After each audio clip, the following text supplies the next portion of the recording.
Recently, Palworld had a new update called Sakurajima, and I spent 200 days in it. And if you don't know yet, Palworld is an open-world survival game populated with animal-like creatures known as pals.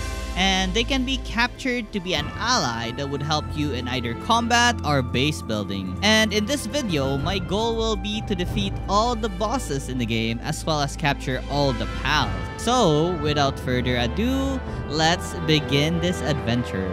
So our journey begins spawning in this place called the Windswept Hill. And upon looking around, I found myself some treasure containing some gold and items. I checked out what else was down here, and I didn't really want to make the effort of going down to get the treasure, so I went back up. Upon looking outside, I saw this tower looking thing that has like an orange light. It was a fast travel point, which I interacted and got a technology point of. I saw this random NPC just sitting there with a gun, so I talked to her and she gave me like about 10 wood. For my stat points, I'll primarily level health so we can survive longer, and as well as carry capacity so we don't have to worry about carrying weight.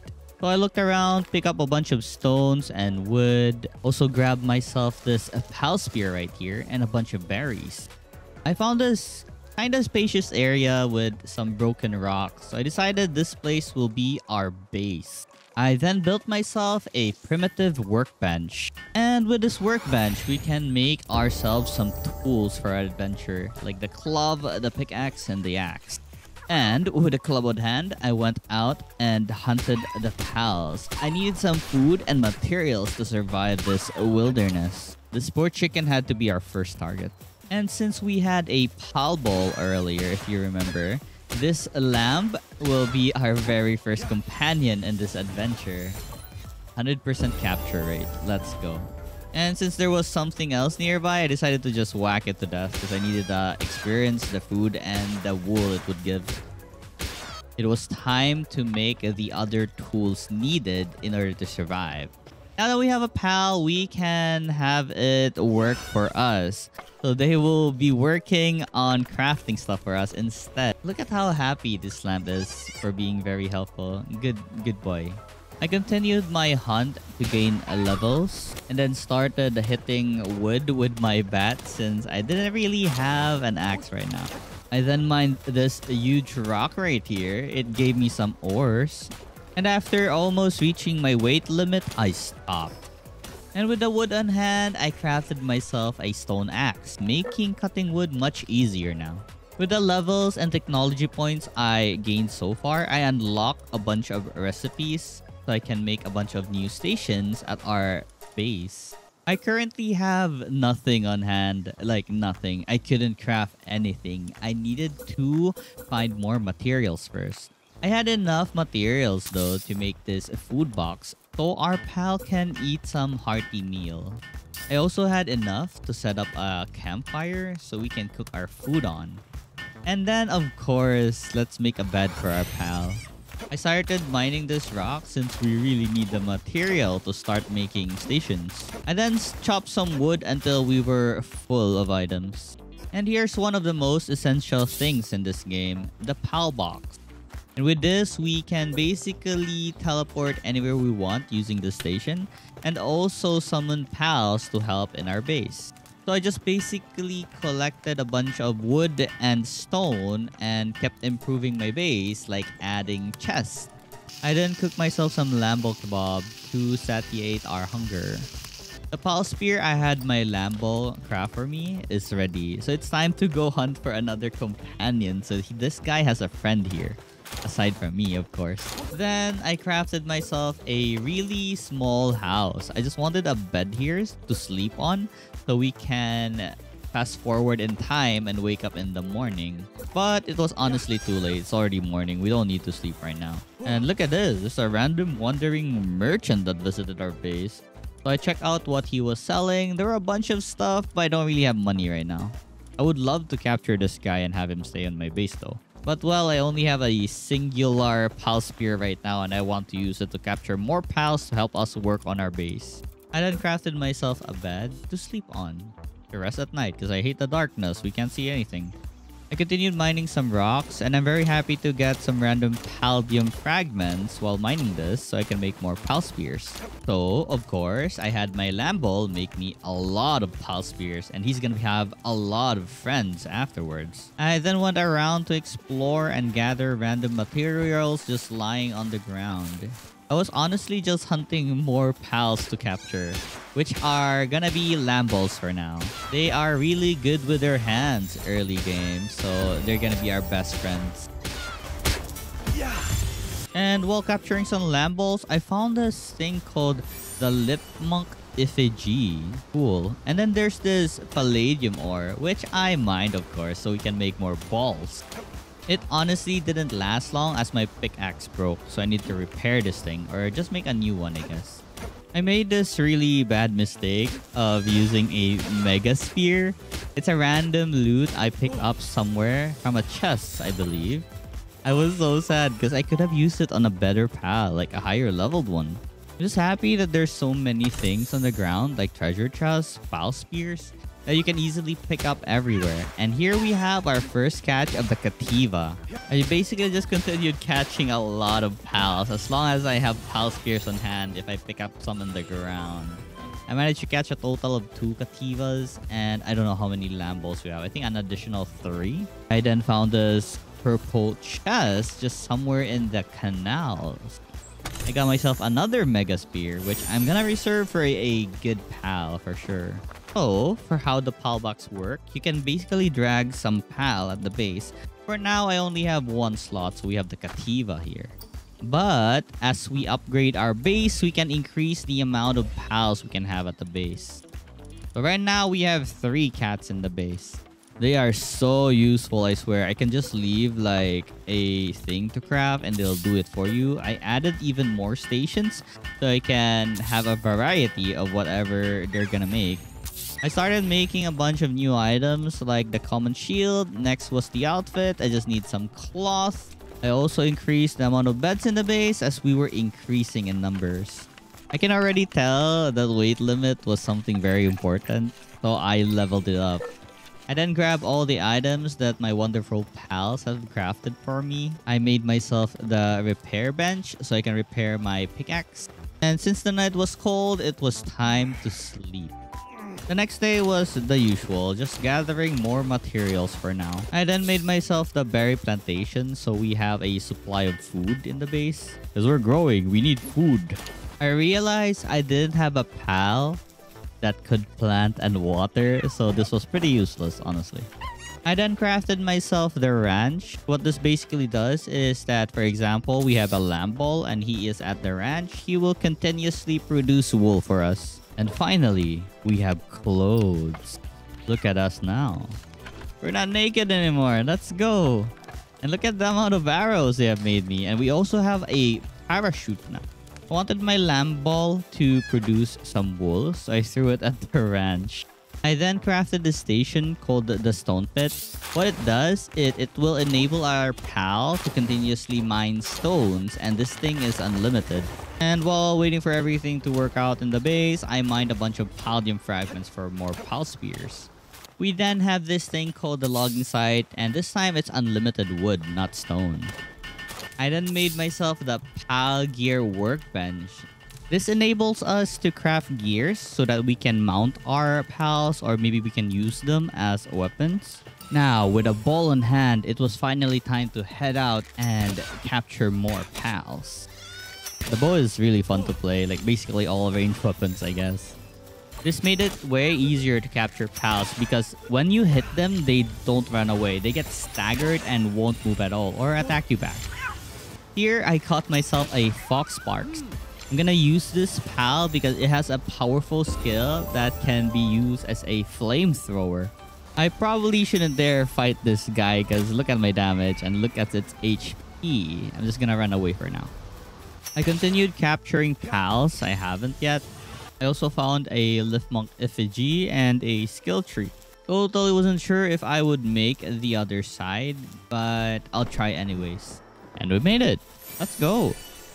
I got a bunch of skill fruits, but I never really tried figuring out what kind of skills I want. I'm not really familiar with the skills in the game. I then crafted myself the Statue of Power. What this does is we can use our Lift Monk effigy to upgrade our capture rate as well as enhance our pals. Also, with this new pal called Gomas, we now have a planter. He can now spray some seeds on our berry plantation. So the only thing left we need now is some pal that would water it. There's also this thing called the Crusher. It can convert some stones into Paldium fragments, which is really nice once we have an abundance of stone. Next, I crafted the Fox Sparks harness. I then headed out to catch some pals that only spawn at the night. So this was a perfect time to get some new pals in our base. Also, I finally found the water pal we needed, the Tifant. As you can see, there's a water icon there, so I caught one. I then found another fast travel point, Noise. Now we can fast travel to this new point of the map. I also caught 3 Depresso when I was hunting at night.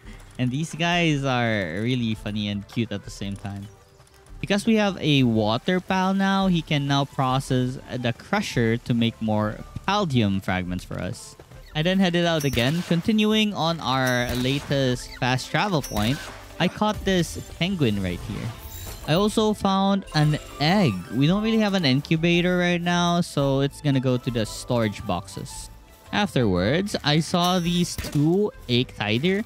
I really wanted a mount so we can travel much faster. So I think I should be able to handle this guy, especially since my Fox Sparks was like level 15.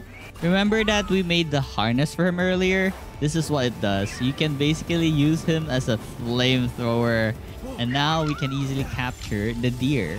It dealt massive damage. All we need to do now is just throw the ball and we got a mount. Let's go.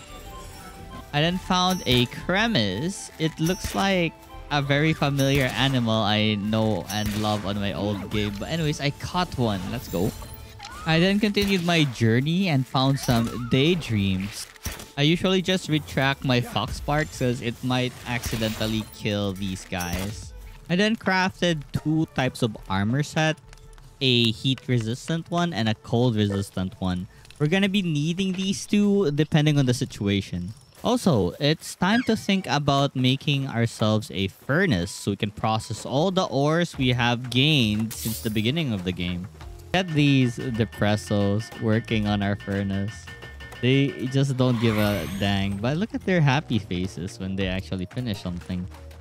Since we have a furnace now, I mined myself a bunch of ores. The damage I have with my current pickaxe was horrible, honestly. I can't really do anything right now. I wish to catch one of those pals that would help with this mining. After I crafted myself the saddle for this pal, it was time to try it on. And it wasn't as fast as I expected, but it's good enough. It did have an attack called the Antler Uppercut, which rushes in like that, so that's a great boost of speed. So with my new friend, I continued exploring, got a bunch of huge eggs. I still don't have the incubator, so I can't really hatch these things. I eventually encountered our very first flying mount. But when I say our very first, we need to catch it first. Well, because we have a bow in hand, it wasn't really a problem. And it went down to fight our pal. So, yeah, no problem here. Just gotta catch it. Hopefully it doesn't die. And we failed. But don't worry, on the second try, hopefully we catch it. Third try, maybe? And yes, we got it. I also encountered these grass-type squirrels called the Lift Monk. They weren't really fighting back, so I'm basically just bullying them at the moment. I didn't notice, but we actually encountered an elite in this game. It is a level 11 Chillet. So of course, I engage in battle. Even though our Fox Sparks is weak against this since it's ice, I'm totally not sure. Maybe fire is strong against ice. I just wanted to use my Foxfire, and as you can see, I'm burning it alive. Let's go. Very easy. I wanted to catch this Chillet, but it died from the burn, and well, sad. I continued my adventure and found this monkey pal called the Tanzi. Of course, I captured it as well. But oh my god, my deer killed it. Don't worry though, there's another one here and... yeah, I should recall this. While looking around, I found a nest full of depressos and 3 dark eggs in the nest. Of course, I grabbed the eggs and will surely try to catch a bunch of depresso. They're a pretty good workforce as they don't need sleep. After the whole depresso thing, I found another fast travel point. I also arrived at the beach area where I can find a bunch of new waterfowls called Celery. I made sure to catch some because I don't know if we might need this in the base. I then found myself a syndicate camp, but I decided to just ignore this thing. They don't really drop anything good, and I don't feel like I'd benefit anything from saving the Nox. So I just went past them. And then I found another fast travel point. Cool. After running some more, I found a group of Jolthog. I didn't have any electric type right now, so I'm planning to capture some. Also, there's a cave right there, which I'm very interested in going in. The cave looks really beautiful and mysterious, and it's full of syndicates. So I grabbed my fox sparks and burned them all.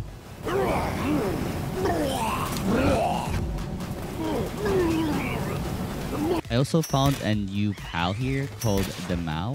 It's a cat-like pal. It was pretty tanky because it was level 10, but our deer took care of it.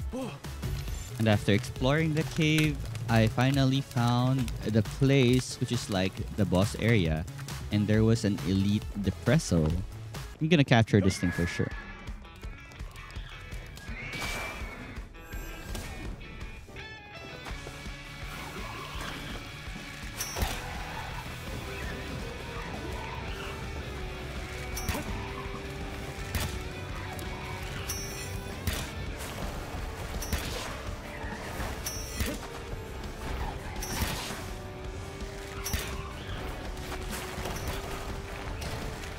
And with my Mega Spear, we got the Elite Depresso. For the rewards of the dungeon, it was 2 chests with a schematic plus an accessory.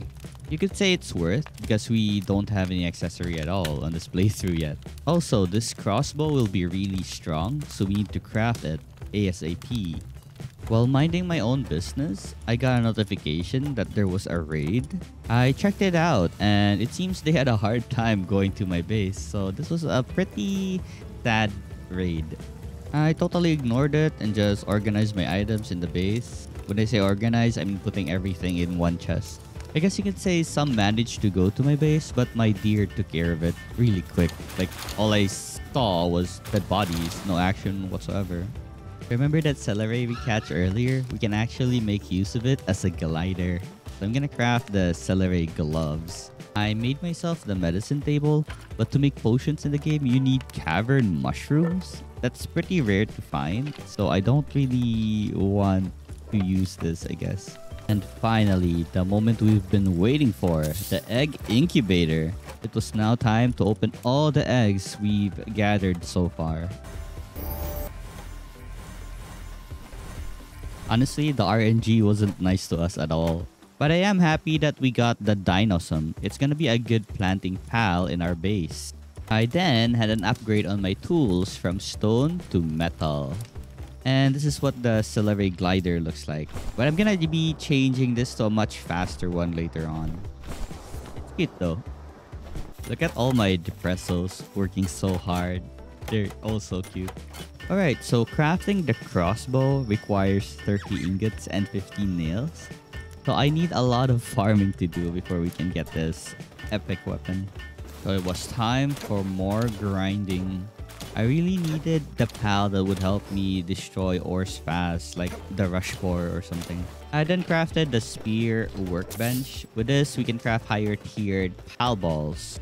I was honestly just grinding the entire few days at base, making pal gears, making new gears, and making new stations. And with the newly crafted Nightwing saddle, we now can fly. Our very first flying pal. Let's go. We don't need to climb mountains anymore. We can just fly up. It's very slow though, but at least we have a flying pal, right? I then saw another cave, but I was distracted by this black marketer right here. I wanted to see what he had on sale. He had a Gale Claw. I wanted this. It's one of the fastest gliders in the game. But I was poor, so I can't really buy this. So I just left and I found this place called the Sealed Realm of the Frozen Wings, which had a elite Penking. Inside was full of penguins and the Penking. So of course I used my Fox Spark. Hopefully this would do so much damage so we don't need to struggle as much. Since this was a level 15 elite. And yeah, the Foxfire was so good. Oh my god.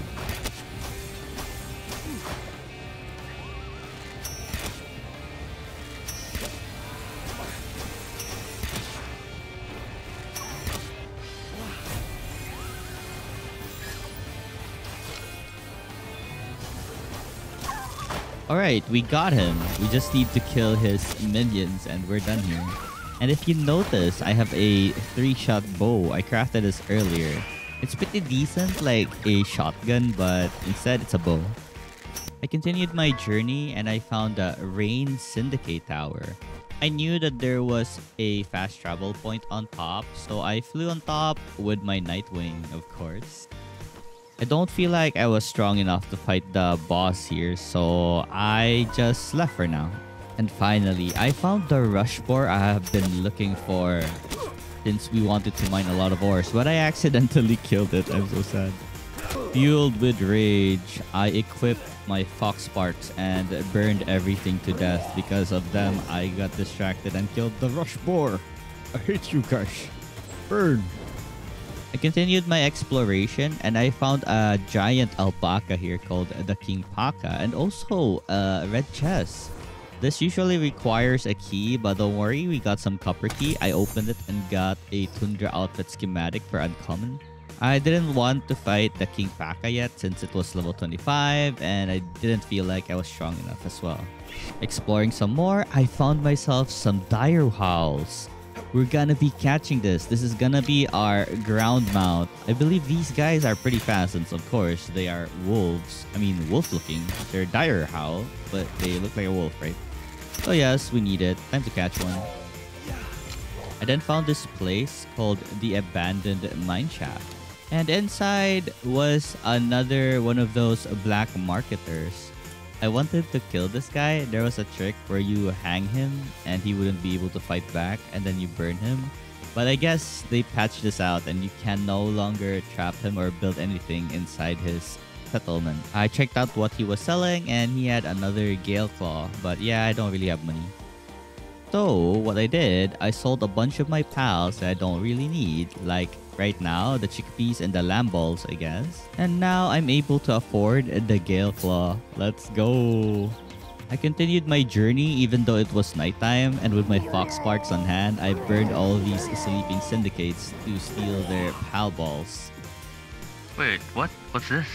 Looks like a Pikachu. And the only logical thing to do was catch it. I then found this place called the Desolate Church, and it had another marketer called the Medal Marketer. What I'm here for is the fast travel point, but I will check out what was inside. I wanted to check out what this guy was selling, and oh my god, these look like really good items. But he takes like, I think it's called a dog coin in order to buy these things. I didn't have the currency, so for now I interacted with this statue of power and leveled up my catching power. I then encountered more rush boars. I was so happy because now I have a chance to catch them, and that's what I did. I caught 2 of them. I didn't stop my exploration there. I found a bunch more eggs while just flying around, but it was finally time to go home and upgrade the pals we have right now. Like the Dire Wolf for our ground mount, the Gale Claw as our new glider to swap with Celeray, and then our Rush Boar to mine some ores faster. I then hatched the eggs that we got on our journey. So we got both the Arsox and a Ribani. The Arsox is going to be very useful in like manning the furnace as he had Ooh, kindling skill. I also removed my campfire and turned it into a cooking pot so no one will be randomly burned inside the base. Then set up a lot of random crafting things for the depressos to craft, as well as the Rushmore saddle. And for my current stat distribution, 10 points were to weight and 14 to health. Yes, I'm a tank build because I don't want to die. Can leave the attack power to my pals or the future guns we're gonna get. I also made the Dire Howl's saddle. This thing was honestly fast. I mean, faster than the deer, and it's pretty fun because it's small. Also, with the Rushmore, look at our damage on this ore. 1k. That's faster than whacking it 10 times, I believe. And while waiting for all my items to finish crafting by the depressos, I decided to hunt some lambos for their wool and their meat. Wow, that's a huge egg. Oh, no, no, no, no, no, no. Don't worry, my Dire Howl is safe. I got him back to his spell spear. We saw them already, but these grass-type corgis are really cute. And they're called the Capriti. So of course, I'm catching them. I was hoping that they would help in planting. So, I caught them both. Seems like the Chillet respawned, so it was time to try and catch this guy.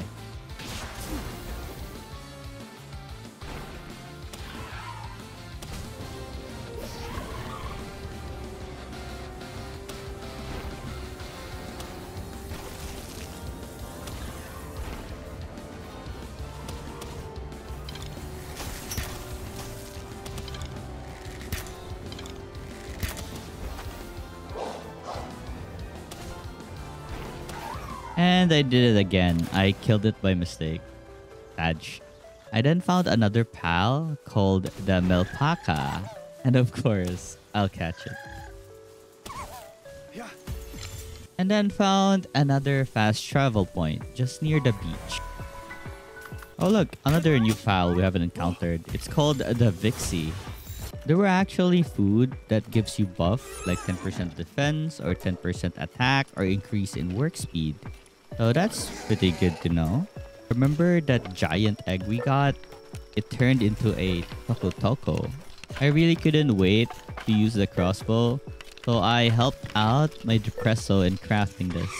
408 damage. Holy. I then had my Depresso craft me a Mega Shield, so we have more defensive capabilities. Not like we don't have 15 points in health right now. And for the Gale Claw gloves, look at how fast we're gliding now. It's so good. And we can even aim and shoot while gliding. This is amazing. I love it so much. This thing was so useful that I don't think I can live without one anymore. I also had new recipes like the metal helmet and health armor, the fire and ice resistant ones. I was really in need of ores, so I went back to the Desolate Church with my Rushmore and started mining some iron ores.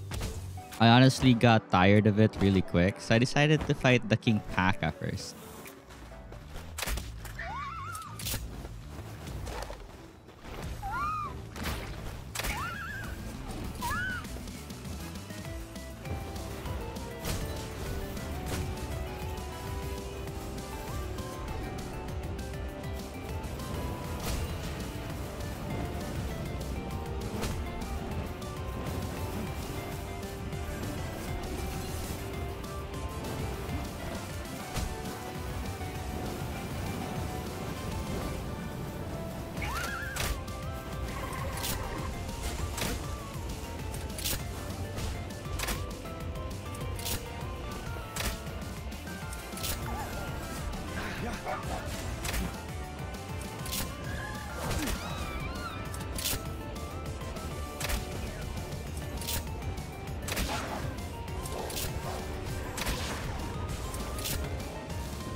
Alright, so we got the King Paka. I'm not sure if this is new from the Sakurajima update, but I got an ore mining site.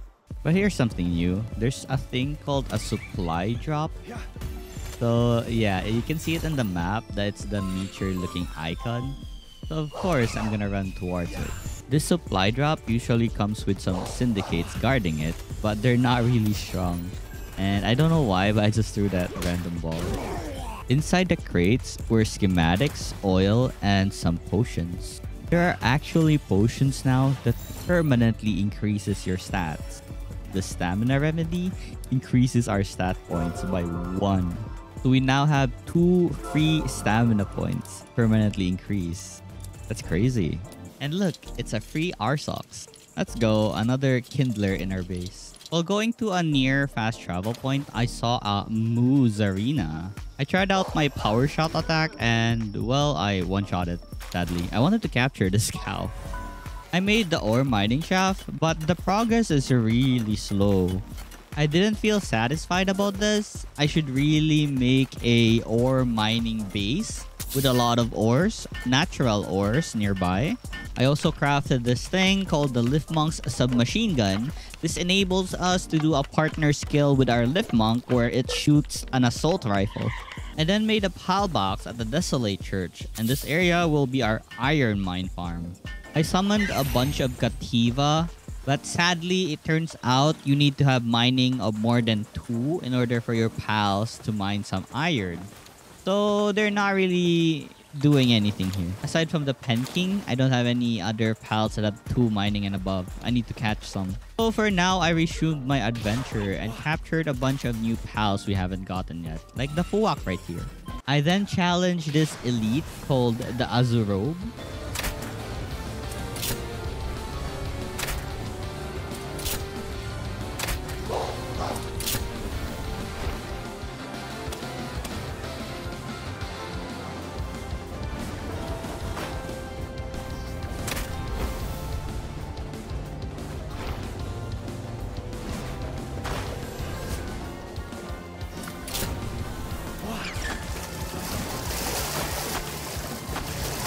Because of the water, my Lift Monk can climb on my shoulder to activate the pet skill.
Alright, we got it. Let's go. We now have a better watering pal. I continued my journey and found another fast travel point. My goal right now was basically to just explore the maps, gather a bunch of effigies, and maybe find some good mining pals.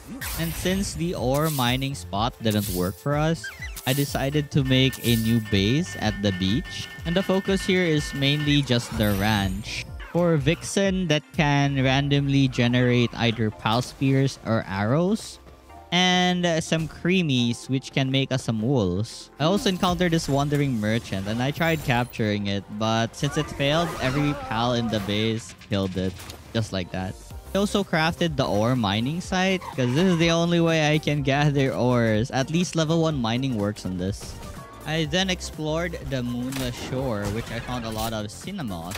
New pals, let's go. Pals here are pretty tanky now, like level 20 and above. And you need like a Mega Spear in order to have a chance of catching them at least. I mean, you can still catch them with the blue balls, but the chances are really low.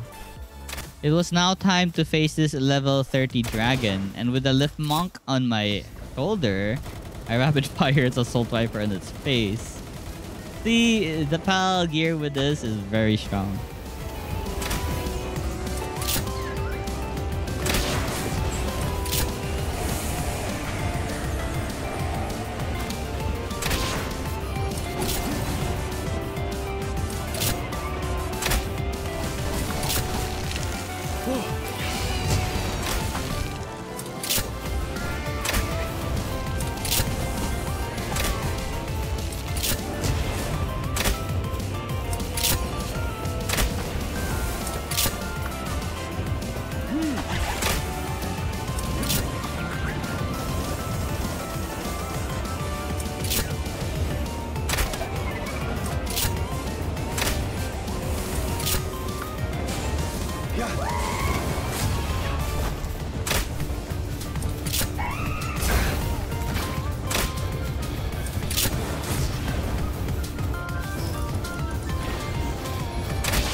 I actually ran out of arrows mid-fight, so I'll need to rely on my pals to deal the damage for me.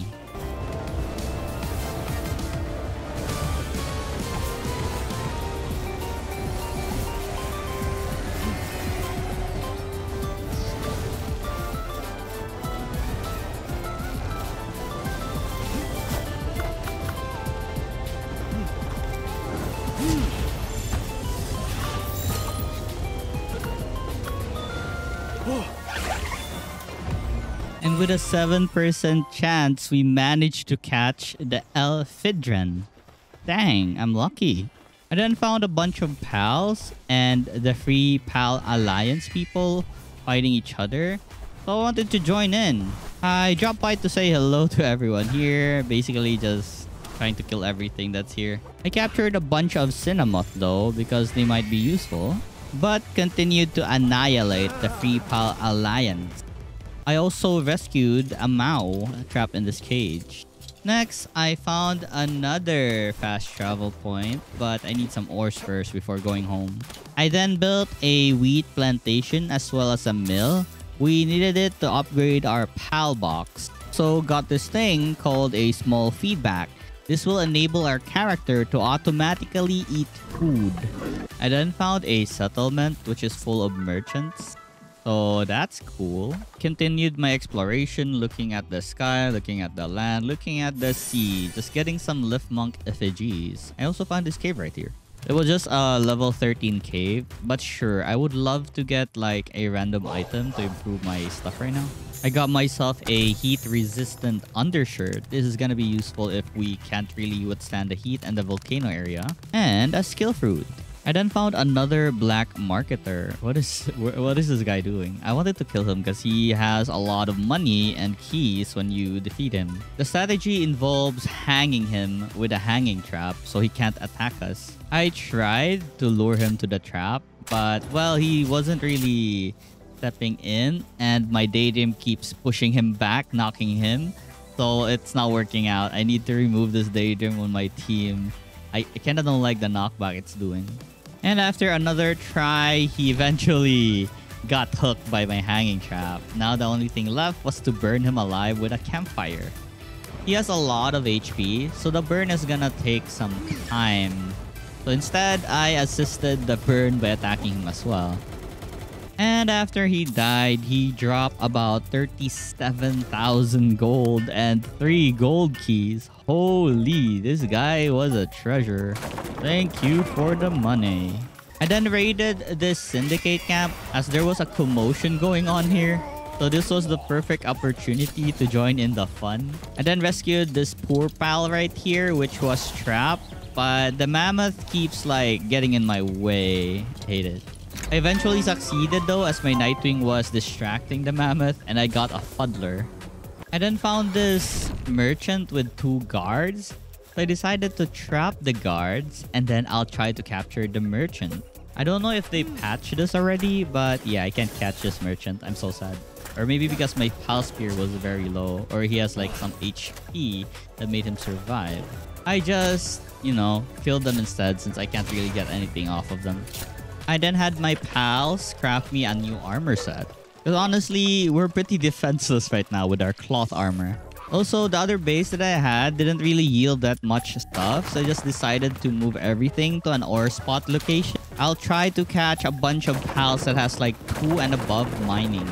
And here I found a really great spot for our second base. Look at the amount of iron ores here, and it's kind of flat. So I got started on setting up the base. I didn't have any pal that had 2 and above mining right now, so I just left the base empty. And since we have unlocked the musket already, I had my pals make me one. Hopefully by the time I return, it should be ready. I also crafted a bunch of mega spears, as my blue spears aren't really doing anything that much anymore. And since it's almost finished, I finished up my heat resistant metal armor. And look at us right now. Look at this drip. I helped my pal in making the musket as I was pretty excited by the damage increase because this thing had 1,000 damage. I then explored at night because I searched up that there was actually a pal called a Tombat which had 2 in mining, which is a very good early game pal since it can mine iron ores. I continued searching the area, but the Tombat is actually a pretty rare pal. I never saw another one after catching our first one. There was another pal that had 2 in mining, which was the Penking. So I decided to farm it so I can catch one. So that means I would have 2 pals that are capable of mining iron ores. I'm gonna continue coming back here in order to catch more Penkings so we have more miners. I continued my exploration and stumbled upon Marsh Island where I found another sealed realm of the Invincible this time. Inside was a level 23 Catras. Pretty low level compared to us right now, but still, it's formidable.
Alright, and we got her. Let's go. I then found another cave, and of course, I'm gonna be exploring this. It was a level 13 cave again. And the boss here was a giant Gomos.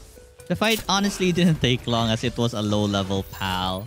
The rewards in the dungeon are amazing though, like the ancient technical manual that gives you additional ancient technology points. That's pretty neat because we have a limited amount of points. Not anymore though because we're getting rewards from the dungeon after all.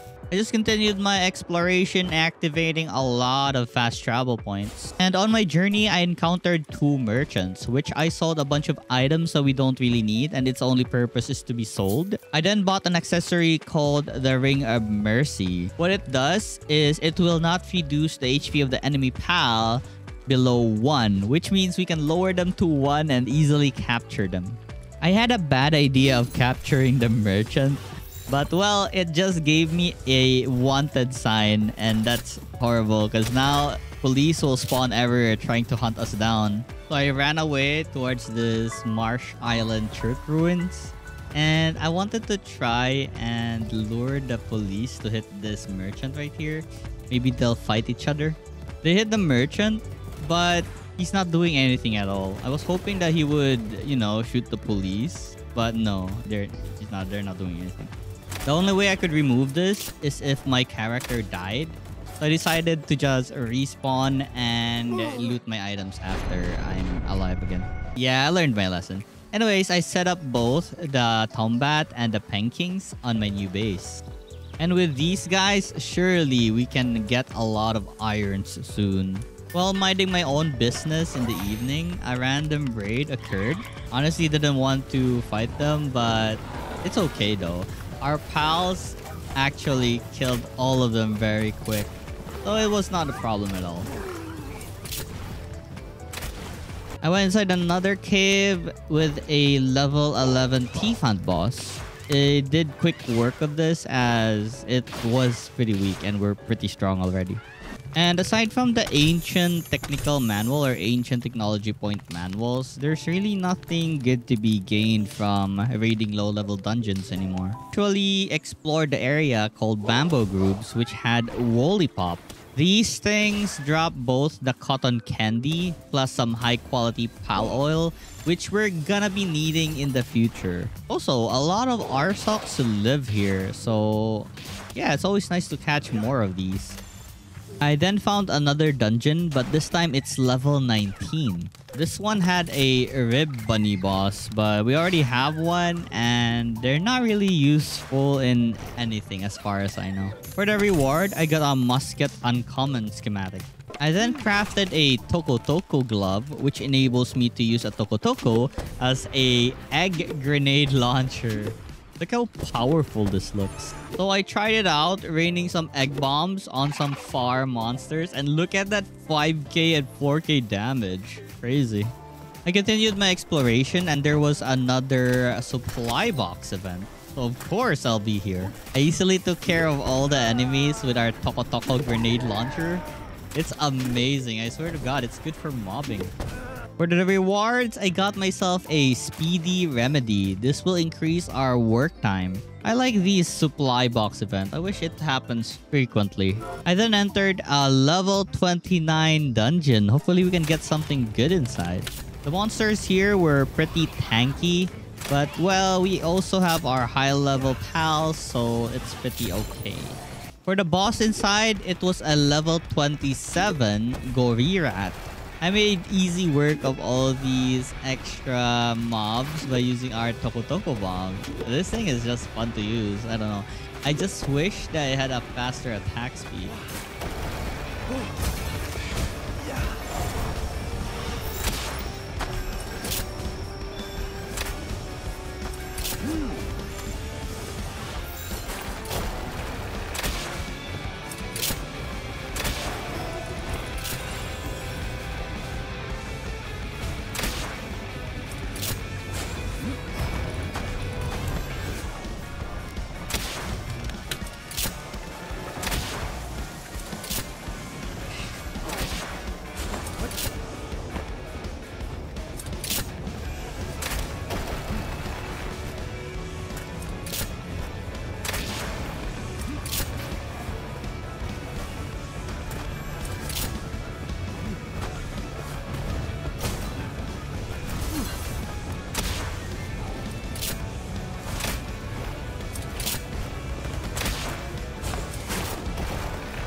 Even with the Ring of Mercy, it seems that our pal can kill another pal.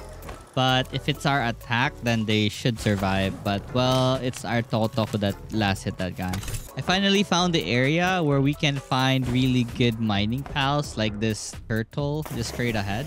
These are called the Dig Toys and they have like mining tier 3.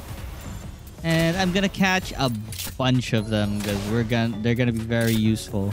These mods as well, they have like tier 2 mining, so that's pretty good as well. They're able to mine some iron ore, so they're useful as well. Not only that, there were a bunch of Toko here, and these guys drop gunpowder when you kill them, so they're gonna be useful in farming for gun ammos. I also caught myself the Hangyu. It's a glider pal, but we already have the best one, which is the Gale Claw. I then went to the nearest fast travel point so I can start setting up my iron farmers. These guys are gonna be rocking this base. I then played the gacha game of opening our eggs.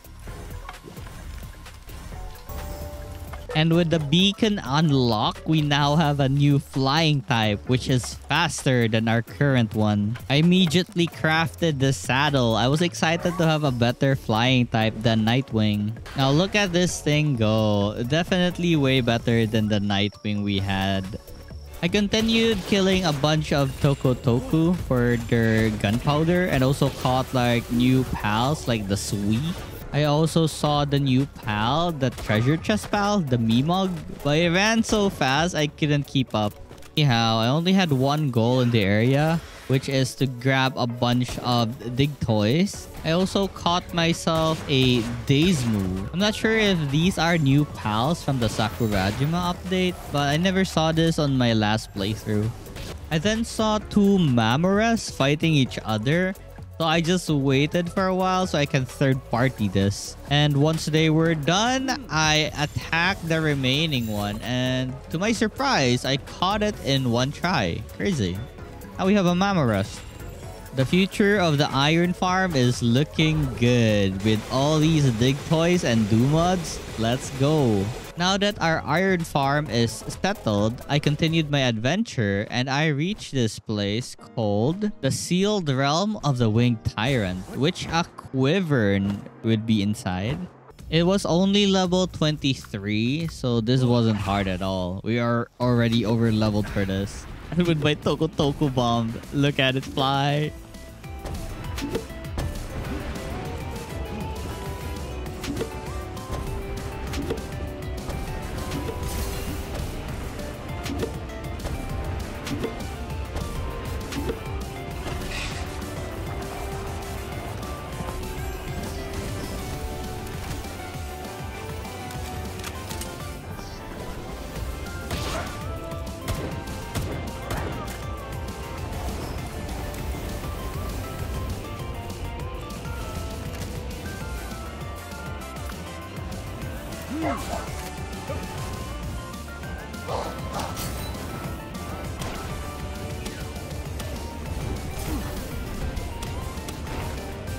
I wanted to capture the Wyvern, but I did too much damage and it died.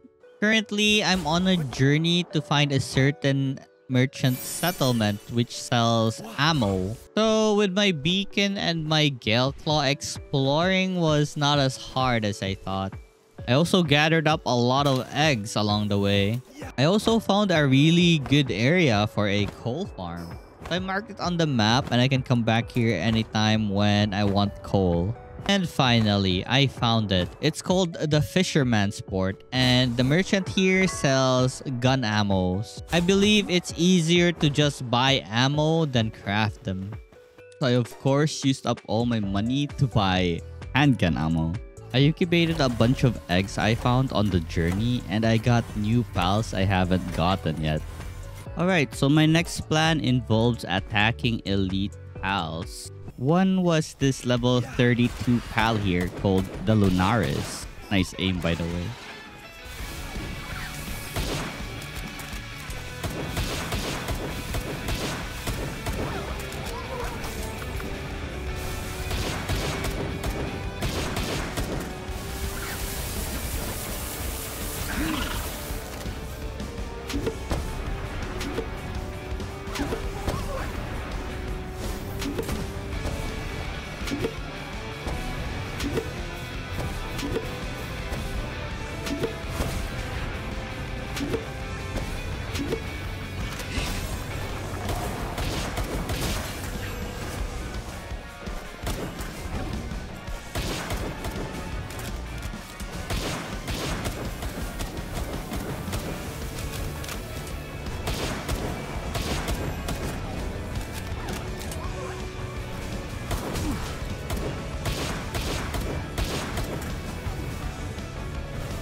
While exploring around, I found one of the new pals, the Kawajiro. I'm not sure if I'm spelling this right. Anyway, let's call it the Frog Pal. And of course, I'll catch it.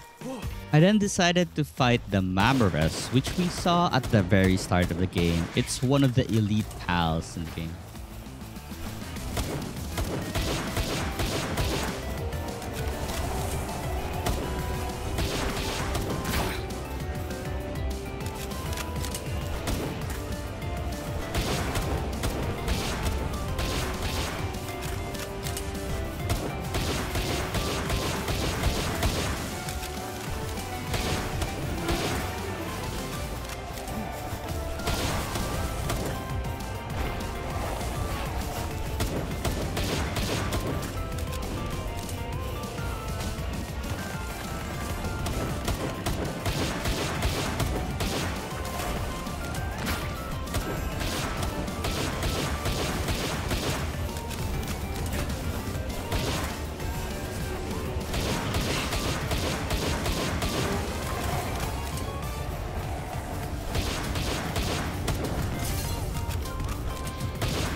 Yikes. My weapon actually broke and I don't do damage anymore with my handgun. So once again, I just used my pal to deal damage to the enemy. I didn't manage to catch it though because it burned to death. But hey, we got him. An update on our second base. My ore farm is doing pretty well. Look, I already mined like 1,000 ore.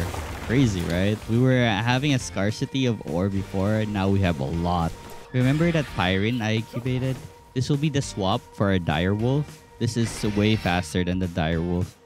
I also crafted a high quality hot springs for my pals so they can enjoy themselves taking a bath. Currently, I was searching for a really good flat base and I think this place looks good. I'm gonna be moving my first base here, so I'll be doing a lot of disassembling. I will also cover the entire area with stone foundation so that it's 100% flat and it looks good because it's stone. I'll be skipping to the part that it's already done because there's a lot of work to do here and I don't want to bore you guys on watching me building my base. After laying down all the stone foundations, I made myself a large container. This thing can hold a lot of items, like a lot of items. See, I think 2 of these would be enough to hold all the items we have currently. And since it's already nighttime, I had my last sleep in my old base. So, with the help of my pals, I slowly reconstructed everything that I had on my old base. I did, however, improve their quality of life though, because now they have a fluffy pal bed, not the straw bed. And of course, I gave them a bath area, a high quality spring, and a hot tub. I also made a very small room for myself to sleep on. And of course, not forgetting the farm because our pals need to eat. My main focus right now would be to make a tomato farm and a lettuce farm. But I don't really have any lettuce seed right now and I don't really have the level as well to learn the recipe. Salad is a food that gives the most sanity to our pals. They make it happier. So basically, this new base is an improved one because all our stations are gonna be the better ones, like the assembly lines powered by electricity, as well as the furnace being an improved furnace now. I like how spacious my new base is, but there's still a lot of stuff I haven't made yet, like the stone pits or the woodcutter's pit or the ore mining pit. After my base building shenanigan, I continued hunting some elite pals for the ancient technology points.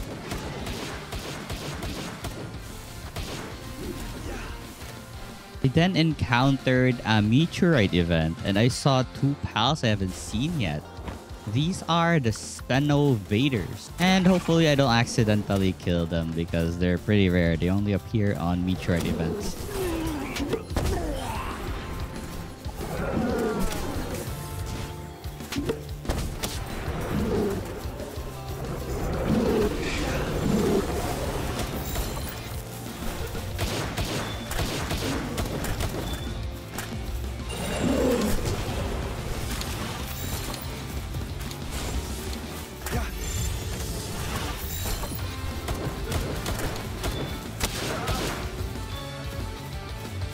I also got a new material called meteorite fragments from mining meteorite. And since I was already here, I captured a bunch of new pals like the floppy. Then I went to the sealed realm of spirits, which had a boss called Pitalia.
While flying at night, I found this cool looking flying pal called the Hell Zephyr. Wow, I'm gonna capture this thing for sure.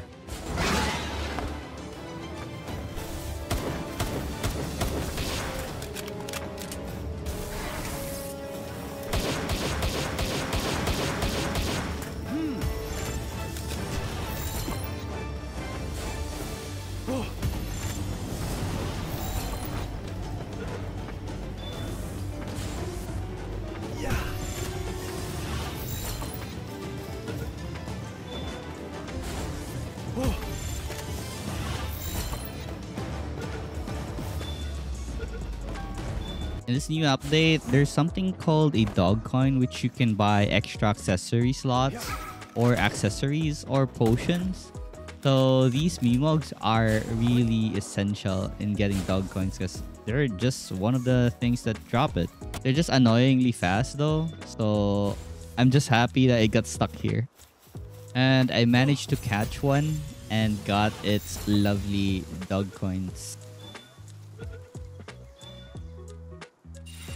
I then found these giant panda looking things called the Musandra. And of course, we're adding them to the collection. There were also these bee enemies and I hate how their favorite move is to explode. It's so hard to catch them because they usually just explode, not giving you a chance to catch them unless you deal like enough damage.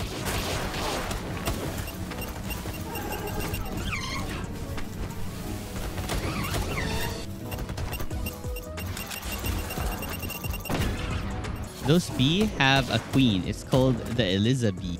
I caught one. Then while flying around, I found another sealed realm. It was a level 38 Al. I'm not sure if I can handle this, but I'll try it out anyways.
I felt like I was wasting some Giga Spears there, so I just decided to kill it off. I'll catch it later once I have a better Pal Spear.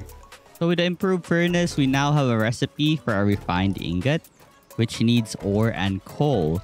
So I need to set up a coal farming base now. For now, I tried going back to the place where we found a lot of dig toys, because we'll need more for our coal farming base.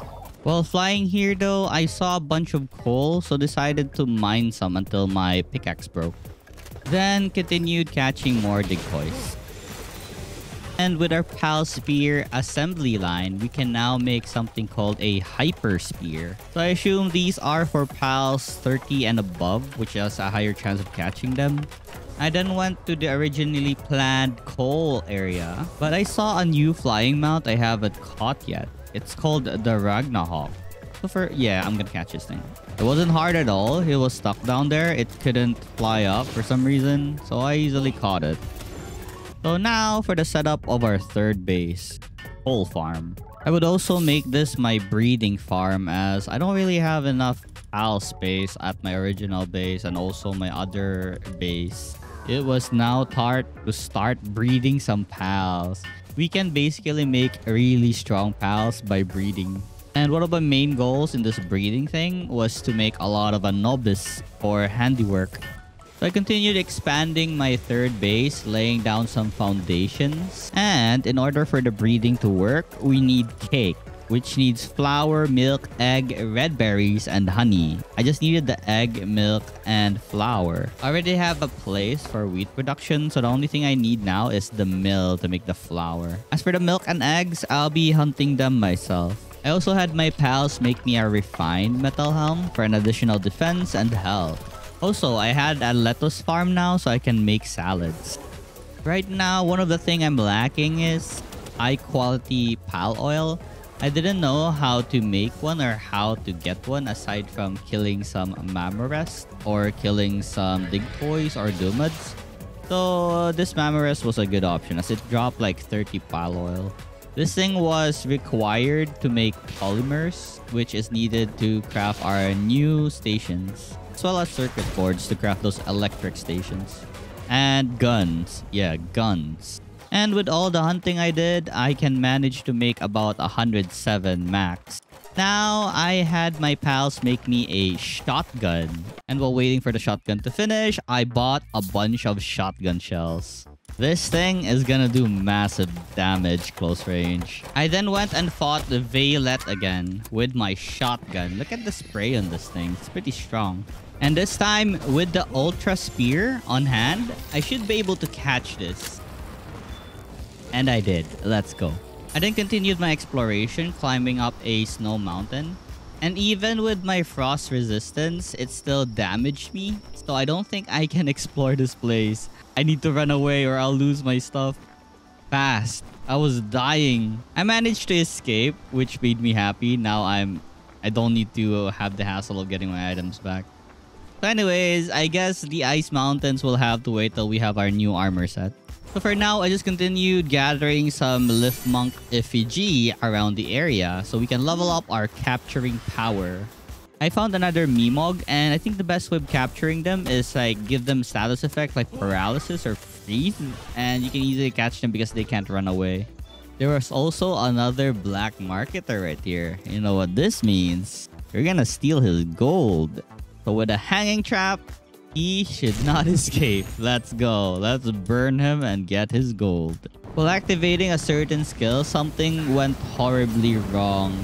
The hanging trap was burning and I was burning as well, and my HP was draining so fast. I didn't know what was happening. But thank God we didn't die. So I just attacked the black marketer at the distance. And when he died, I approached him and once again, I got burned. And now we are on our impending doom. I have no choice right now. I went back to grab my items and he respawned again. Wow, I think we can farm this guy here. Anyways, I continued exploring and got to another desert biome with a fast travel point. I decided not to explore the desert area yet, and I found this sealed realm of the Swift. And for the enemy here, it was a Verdash, level 35.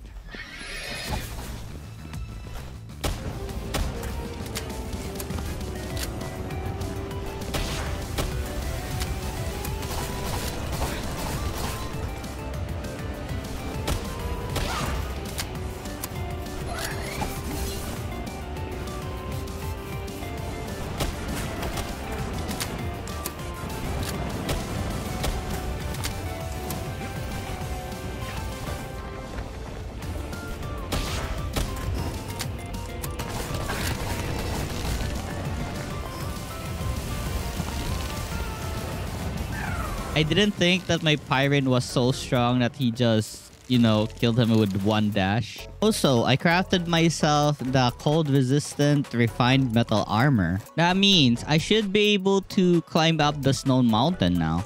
I was looking for quartz in the area, because I needed those computer parts to make the electric stations. And luckily, I found some. I'm gonna make this place like my quartz base farm. I gotta extend the base amount though. So for now, I just mined until my pickaxe broke. After that, I then explored the desert for now and found an electric Dinosum Lux. So this thing will serve as the electric type that would power our generator. I need this in my base because currently the only thing that powers our generator is a electric porcupine, which is a level 1 electric pal. I then found this place, which is a merchant settlement. So this is another place we can go to shop for ammo or other stuff like accessories. I then went home and hunted a bunch of stuff to make a cake so we can start breeding Anubis.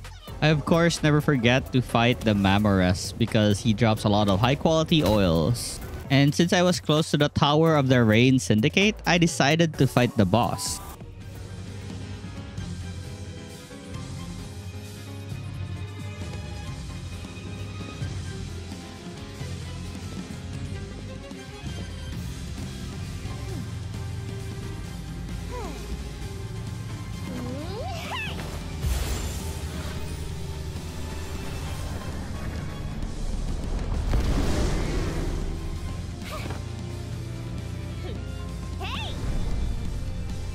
Alright, let's fight.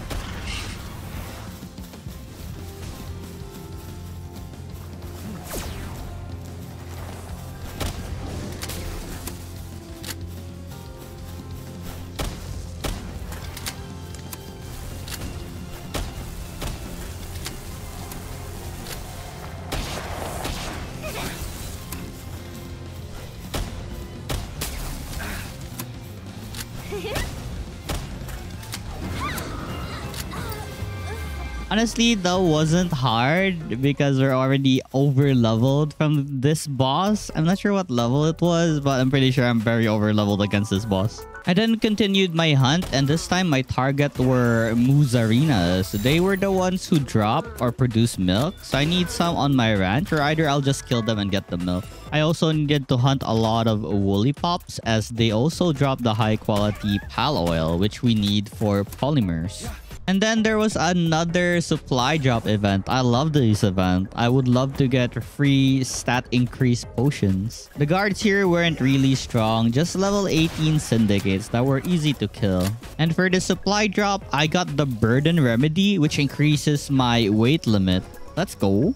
Since I reached level 42 already, I have a recipe to make a pump action shotgun. I'm very excited to use this. Also, the hyper shield. I need to make this as well. I also made cake already, but I'm also making some more because I want a full team of Anubis working on my assembly lines. But while I was about to start my breeding process, a bunch of Free Pal Alliance people raided my base, but I see it took care of them with my Toku grenade launcher. Look at how fun this thing is to use. So, in order to breed an Anubis, I had a male beacon plus a female Ecthideer. These two will produce an Anubis. There's actually a calculator online, but I have these two available pals, so I'm gonna be using these two to breed an Anubis. And the only thing left to do now is wait for them to breed as I insert the cake inside the chest. Then they will eventually make an egg. And after some time, we got a huge rocky egg, which then hatched into an Anubis. Sadly, there's a brittle stat on this, but whatever, right? It's still an Anubis. This thing had 4 in handiwork, 3 in mining, and 2 in transporting. Look at how fast this dude runs to mine. I also swapped out my Pika Pal for the Dinosum Lux, and it has 2 electricity on it. Also made even more tomato and lettuce plantation as my pals were expanding. I made even more cake as it was available. For the pump action shotgun, it was done. I'm pretty excited to make use of this. Oh, look, another huge rocky egg. Let's go. I then improved my assembly lines onto the tier 2 versions, like the product assembly line 2 and the spear assembly line 2. I still don't have enough level to unlock the weapon assembly line 2, so it's only these two for now. Here, I want to show you guys how fast these Anubis works on crafting stuff. They're so fast. Like, look at this carbon fiber. I need more of them. More. Also, I recently unlocked something called an ore mining site 2. Hopefully, this thing will yield more ore than the tier 1 version. So upon checking the rate of the production of ores, it was pretty fast. This was worth it. I swear, it's so good. As you can see, I already have like 4 Anubis in my base. I need more. Like 6 max. 6 would be the sweet number. Not only are these guys doing the handiwork, they also mine our ore mining site and the stone mining site. So yeah, I need more. I then went inside a dungeon at the Ravine Grotto, and this thing had a Univolt as a boss. So of course, I'm capturing some of them. I don't have one yet. Because they're just level 17 and 19, they were fairly easy to kill. And if I'm not careful, I could burn them to death because of the burn effect of my pal. Don't worry though, I still managed to catch 2 of them, the elite and a non-elite one. I then found an area called the Sealed Realm of the Thunder Dragon. Inside was a Relaxaurus Lux, another lightning type. Maybe this one is better than our Dinosum Lux.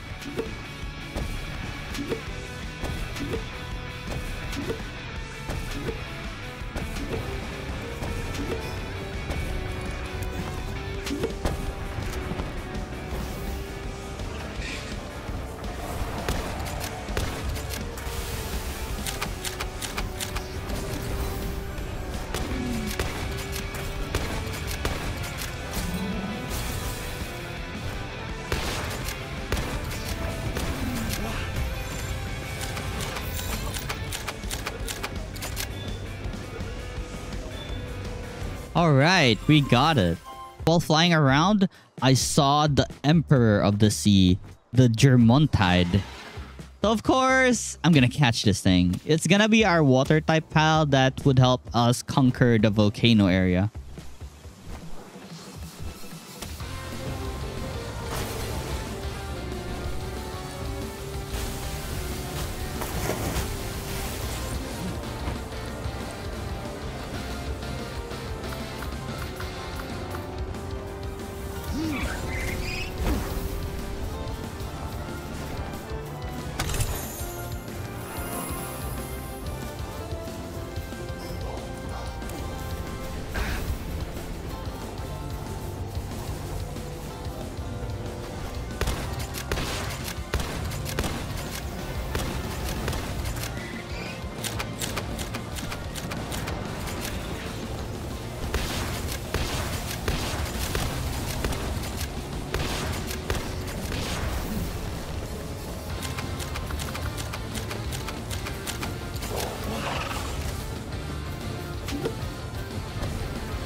It honestly took me like 10 tries before I caught the Germontide.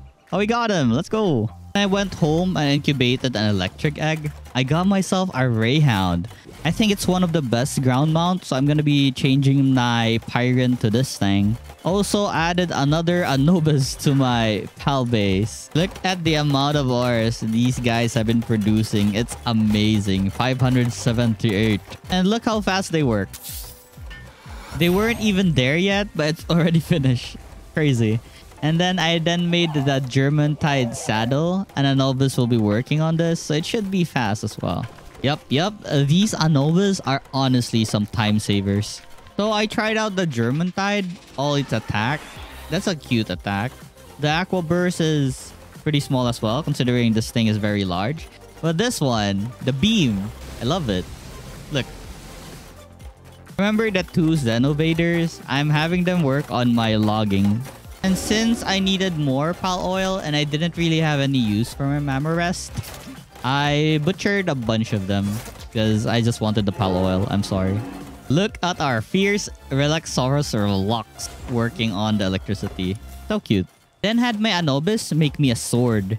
This thing works as an axe and a pickaxe. It deals massive damage to resources. We don't really need a refined pickaxe anymore, or a refined axe. And then went and sold a bunch of stuff to the merchant and then bought a bunch of bullets. Then continued my grind to get high quality pal oil. Afterwards, I continued my exploration to unlock a whole bunch of things in the map, and I saw this boss type Nightwing, so of course I'll catch it. It's easy because it was only level 18. And finally, I decided to pay a visit to the new content, Sakurajima. This is the Mushroom Wetlands. This place was full of high-leveled pals like the Relaxaurus, and then there's also a small version of them called the Shroomer. The dungeon here was also pretty high leveled at level 52, so I don't think I can go inside yet and feel confident. There were also Verdash here, 51. I feel like I might die here. A new pal I never discovered yet was a Quivered Botan. There was also this Dogen that looks like a dog that is meditating. Finally, I arrived at the Moonflower Tower. I'm not challenging the boss yet, I just wanted to unlock the fast travel points. And look at the beautiful Sakuras in this place. There's also those lantern things. Pretty cool. I was just basically gathering some effigies here. I had nothing else planned on visiting this place aside from looking at the monsters and the effigies. There are also knock versions of the Bushies here. As you can see, the glowing things are the knock Bushies. And I'm not sure if these guys are new, but there are Pricksters. And there were lightning Hellziphers as well. So right now, I really wanted a fast flying mount, which would be the fastest in the game, which is the Jet Dragon. So before we fight the Jet Dragon, I wanted to catch a Frostalion, the legendary horse mount that is ice type, because dragons are weak to ice, I believe. So with my Germontide, I went to the Astral Mountains. And since I saw some pure quartz, I mined them for now because I haven't set up the pure quartz mine base yet. Pals here were now pretty strong. I guess around 35 and above because we have a Sibylix here that's just level 38. Anyways, I saw a couple of guys fighting each other, so I thought I'd join in the fun. Because why not? They were 45. They're pretty strong. They had like laser rifles and stuff. But I think I can handle them. I also caught this Wompo right here. I never caught one. This will be my first time catching one. So yeah, added to the collection. Let's go. And with all the quartz and polymer I got so far, I made myself some circuit boards. I then went on a hunting trip for Dig Toys and Dumads. They drop high quality pal oil and I really need a lot. So it was time to grind. Didn't know this yet, but I could have actually just made a Dumud ranch farm. These Dumud produces high quality pal oil, and that's a thing I'm gonna do soon. And with enough materials, I can now make myself some electric furnace.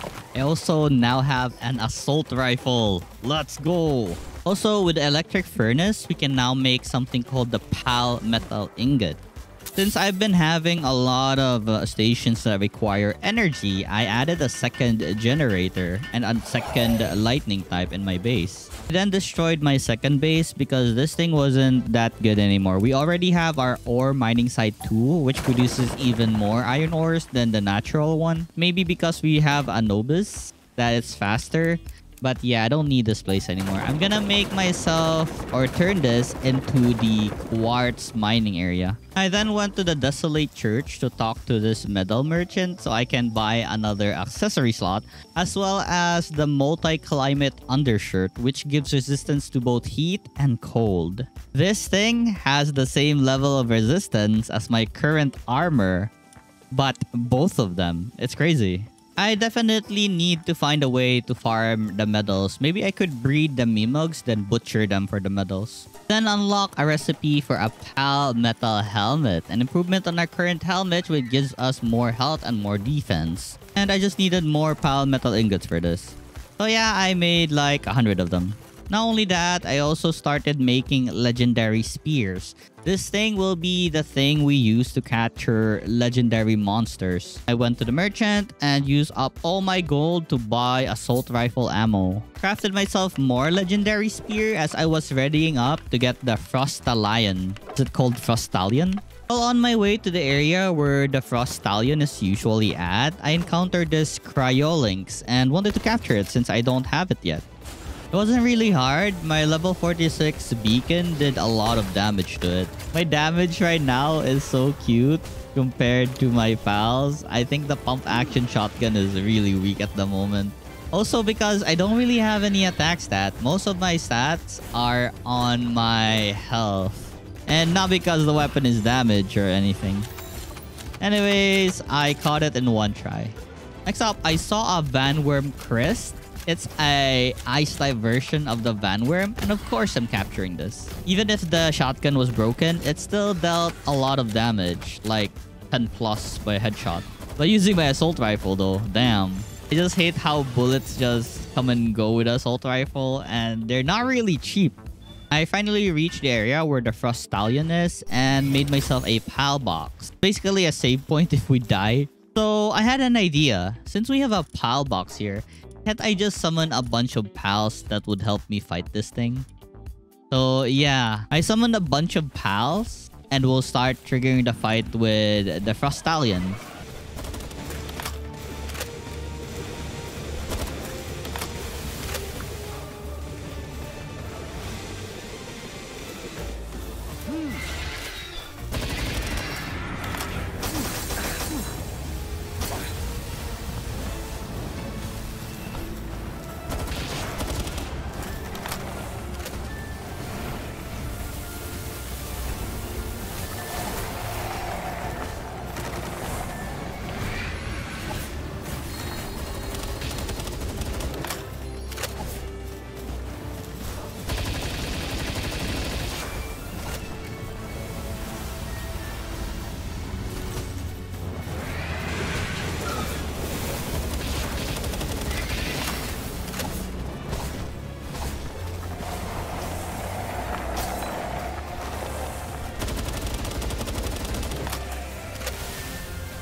I had so much disturbances on this fight that I had to retreat.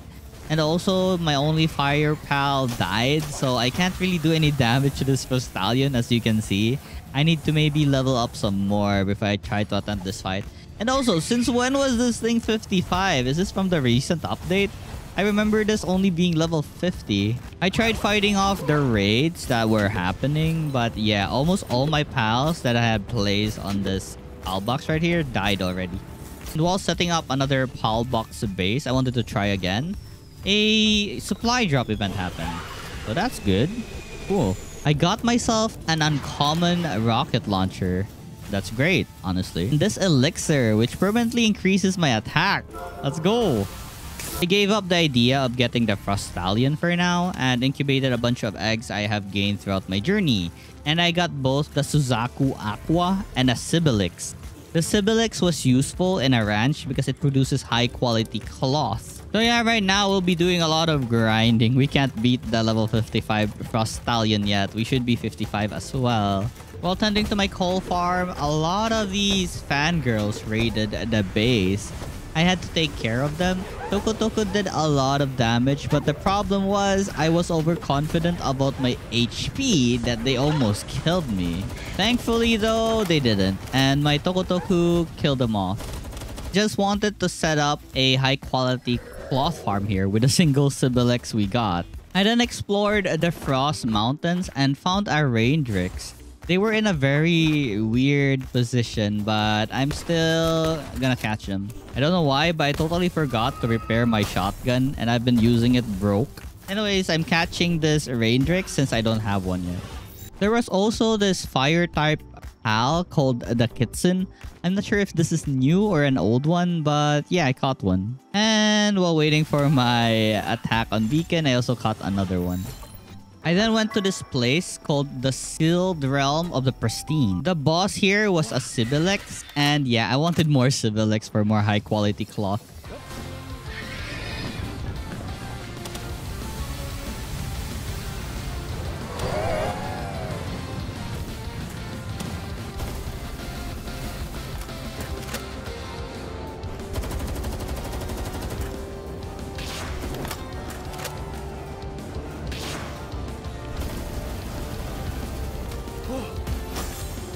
Yeah, we're kind of strong now, so that was a really fast fight. I'll be resuming my adventure. I found this area full of Goblin.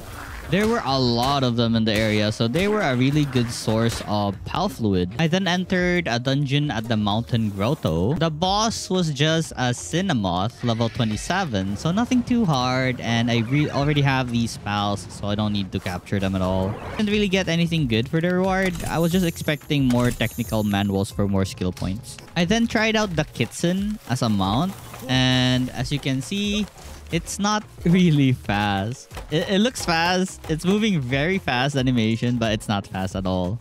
I was honestly expecting more from this.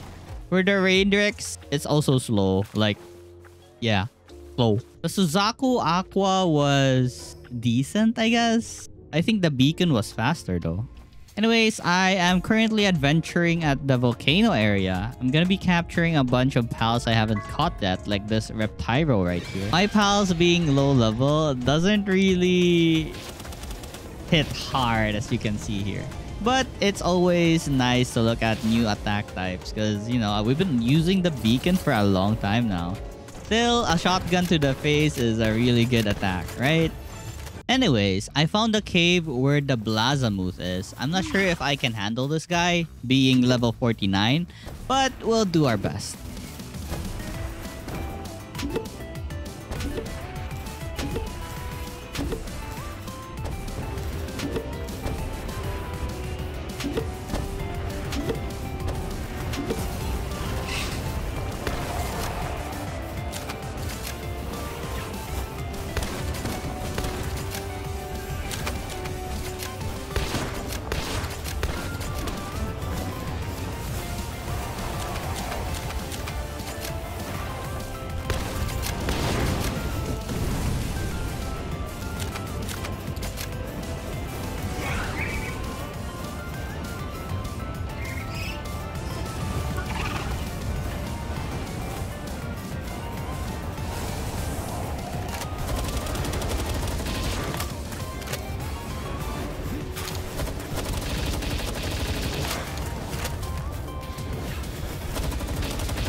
Alright, we got him. That was a pretty tough fight, honestly. It was, I almost died. I then explored the area and captured a bunch of vanworms just chilling. I also caught myself some Wixen. I'm not sure what this thing is doing, but it's not fighting back at all. Then, I found the destroyed mineshaft, which has the boss called Astegon. I wasn't too scared of this one since this was only level 45 compared to Blazamuth, which was 45. But on this fight, I made a mistake of running into lava and died. I came back for my items, and here's the fight.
Sadly, he died to burn, but I'll try to capture him again once he respawns. I then went to Sakurajima because I was just curious of the pal here, and oh my god, they're so strong. Look at this level 41 Yakumo doing a lot of damage to me. Currently, I'm depleted of all my ammo, so I can only wield my sword for now.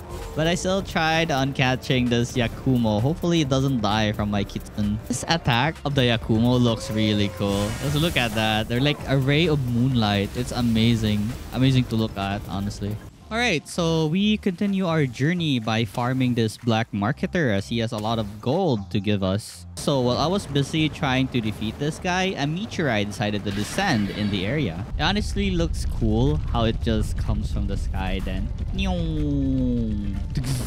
At the area, there were a bunch of Xenovader. I'm not sure if I'm pronouncing this right, but yeah, these guys. Since they're pretty rare pals that doesn't really come that often, I will 100% try to catch all of them. But sometimes I made a mistake of like burning it and they just die by mistake, and I'm so sad. And back to the black merchant. We got preoccupied by the meteor right there. Anyways, defeating this merchant gave me like 43,000 gold and a bunch of golden keys. And this guy is pretty easy to respawn. You just teleport out and teleport back in the area and he will come back. So I was in this area because I was trying to establish a ranch farm. Also, I'll be putting a breeding farm here as well. For now, I summoned a lot of pals to help me clear up the areas. So the Doomed team is doing a pretty great job. So yeah, this area is gonna be a Doomed ranch farm, so they can produce me high quality oil so we can easily make polymers. So I placed down about 4 ranches. In each ranch, it can house about 4 Doomeds, so that's great. I have a team of handiwork pals that would help me build everything I need to establish this base. Stop, I summoned the Doomeds again so they can feel at home at their ranch. Oh, hello, I'm here again. I was already very satisfied with this farm. It already gave me like 40 high quality pal oil. That's crazy. I had a hard time before farming Doomods or Tortoise to get the high quality pal oil. Now they just farm it. Next up, I bred my Anubis and a Wyvern so they can produce a Phalaris. It's one of the better flying mounts in the game. If you don't know what a Phalaris is, it's this thing right here. It's one of the pals that the boss in the desiccated desert used. They're making the saddle and using it, and yes, it's pretty fast. I don't have a jet dragon right now, so this would work. But I'm very excited to get the jet dragon so we can go to places faster. I actually made two in case one has like really bad talent stats. But yeah, turns out they have the same. Up, I bred my Rayhound and my Musandra. They're gonna produce the Grisbolt. I then continued my journey and found a Mimog.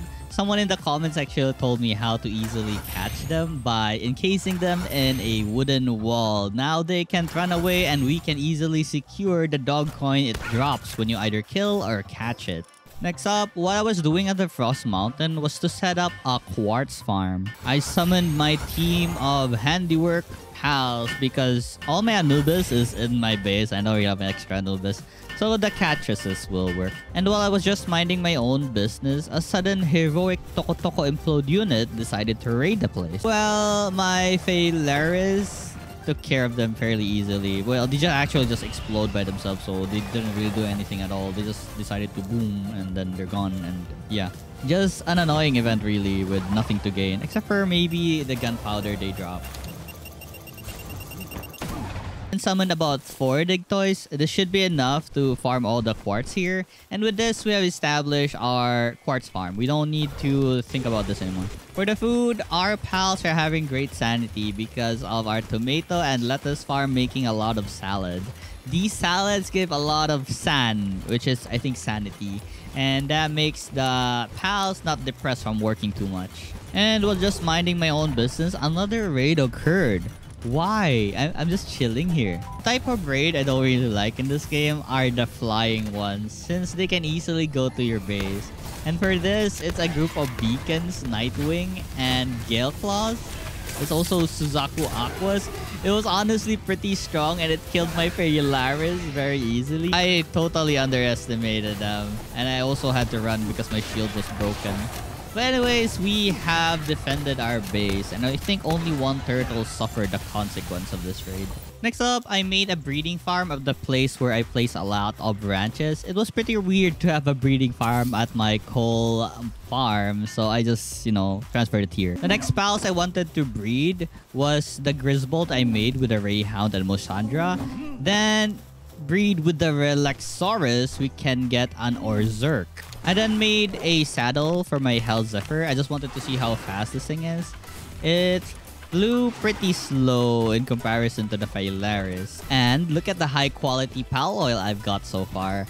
This farm is the best. I wasted so much time hunting the monsters or the pals to get this manually when I can just farm it like this. Next up, I wanted to catch more Digtoys, but since there was a sealed realm nearby, I wanted to just raid this place very quick to get the boss materials it drops. They usually sell for a lot of coins when you sell it to merchant. So yeah, sure, why not? Upon reaching the area, the hunt begins. I'm hunting a lot of Dumods and Digtoys. I needed more Dumods for my farm as well as Digtoys for the upcoming Sulfur farm I'm planning. And while I was in the area, I decided to fight the Anubis that was here. It was 47 and I was 47. I should be able to handle this now.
Alright, we got him in the first ball. Let's go. So I continued my hunt for Digtoys and Doomuds. I then went home, grabbed a huge egg made by our Relaxaurus and our Grisbolt. Checked out my Pure Quartz farm and look, amazing, 482. Let's go. Hatched the giant dark egg and we got an Orsurk. I'm gonna add him to the team because I know he has a lot of damage. Hi, it's me again. I then hatched another Orsurk as I needed one for the base to power our generators. Not sure if the training manuals were new, but yeah, I used this to level up my Orsurk and Phalaris to near my level. I then went to the merchant and used all my gold to buy some assault rifle ammo and shotgun shells. And since I haven't really explored the desiccated desert, I decided to explore and saw these Robin-Kill Terra. I never caught one yet, so it was time to add them to our collection. I accidentally killed one again with status effect. I swear, the Ring of Mercy should prevent this. Then I found a group of Dazzy. They were just 34s. I was overconfident. But the moment I engaged in battle, I regret it so much. Holy, look at those attacks. They're very strong. These guys.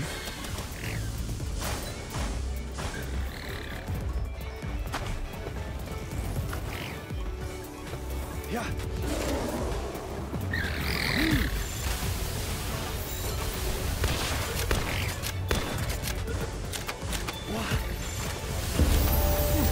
I then caught a bunch of Greyhound as they were close by. I then found some Suzakus just flying around. So yeah, I engaged in battle, of course. There was a boss of these Suzakus and it's pretty big compared to them. But still, I wanted to fight the common ones first before we engage in battle. Look at our Orsurk. It has a really wide AoE lightning skill. That looks so awesome. Just look at that giant explosion of lightning that paralyzes the enemy. And there it was. The giant Suzaku we're looking for. The ruler of the Crimson Dawn, Suzaku.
Alright, and we got it. My goal here was to get a shotgun schematic, but I guess I wasn't really that lucky. Also, I found a skill fruit tree that had a poison blast, and I'm very happy for this. I can put it in my Phalaris, and he will now both have the Ignis Blast and the Poison Blast. And as you may know, poisoning and burning an enemy deals so much damage, especially to enemies with high armor. You can just slowly drain their HP by poisoning or burning them. I then went home and tried butchering my Memogs that I've caught recently. I was hoping to get some dog coins by butchering them, but they only gave like training manuals and gold coins. I also butchered the elite Suzaku we just defeated in the hopes that I can get a schematic out of this. Oh well, the chances aren't really high for the schematics, and well, we're unlucky. I then went to the sealed realm of the Stalwart. I haven't really fought or defeated the Warsec yet, so this is pretty low level, but yeah, I need the spells for my collection. One of the goals I had in the game is to collect all the pals that was available, as well as defeat all the bosses. So yeah, this is part of the goal, to defeat this Warsec right here. I was currently trying out the Poison and Ignis Blast, and as you can see, the effect of Poison plus Burn is pretty strong, but this Warsec was just weak that it didn't really matter if we status effect this thing. We could easily have defeated it with a shotgun, but yeah, just wanted to try it out for stronger pals in the future.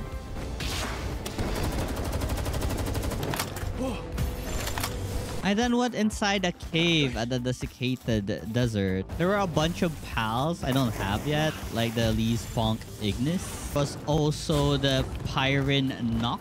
So of course, I'll be catching this thing. I always double check my inventory to see if I'm wearing the Ring of Mercy, so we don't accidentally kill it.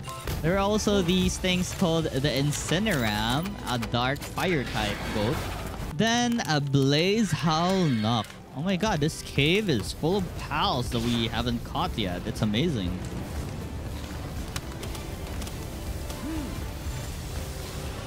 As for the boss of this dungeon, it was just a Vanworm. Nothing too hard, just the usual Vanworms that we already know.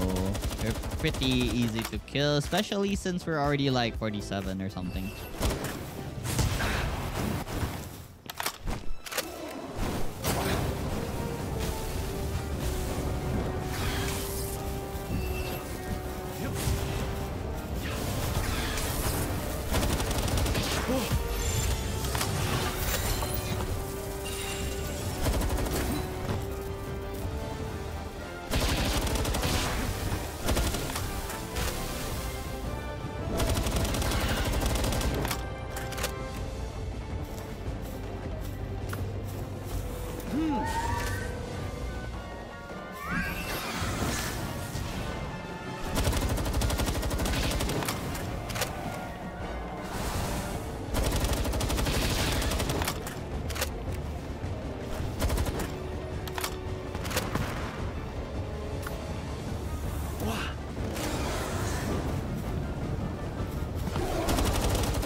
I got nothing good from the reward, but I did get some tech manual, so that's something.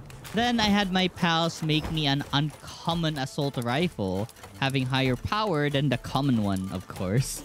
Since I had so much extra items recently in my inventory, I paid a merchant a visit, sold a bunch of stuff, and got myself even more ammo. I swear to God, assault rifle ammo just disappears very fast. So I decided to explore the volcanic area to find a suitable spot for a sulfur mine. I then discovered a pal named Fengelope, and I think this is one of the best ground pals you can have. So of course, I'm catching one. Actually, not just one, but a lot of them since I want a good modifier. I especially am looking for a runner modifier so it moves faster. Then came across a group of Leespunk. I don't have this yet, so yeah, I caught some.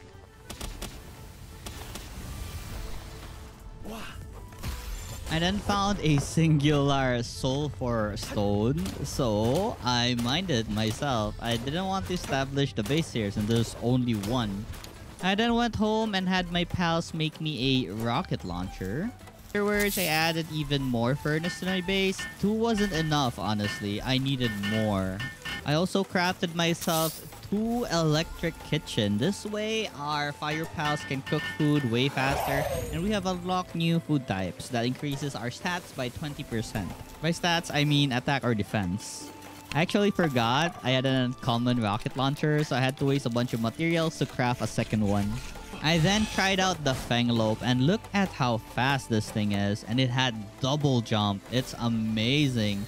Not only that, it had a skill called the Cloud Tempest, which it can zoom very fast in a straight line, or you can curve it if you want to turn. I then continued my journey to look for a really good sulfur mine, and I found a bushy, which I don't have yet. So yeah, in you go, buddy.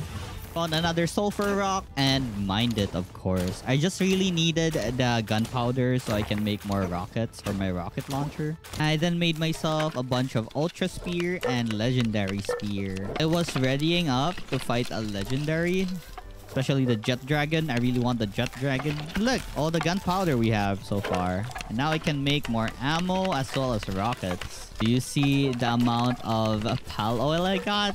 Yeah, the Doomwood farm is really good. I also sacrifice a lot of my Fangalope duplicates so I can power up the singular Fangalope that I have.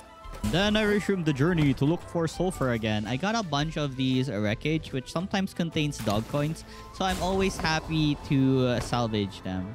I then encountered these Gobfin Ignis. I also don't have them, so time to catch them. Finally found the perfect spot for a sulfur farm. The problem was, it was covered in lava. I still set up the base though, but with some stone foundations. Hopefully, this will spare my pals from burning to death. I had summoned a lot of dig toys to work on this sulfur farm. But as you can see, I really need to catch some lava pals as the lava burn hurts a lot, I swear.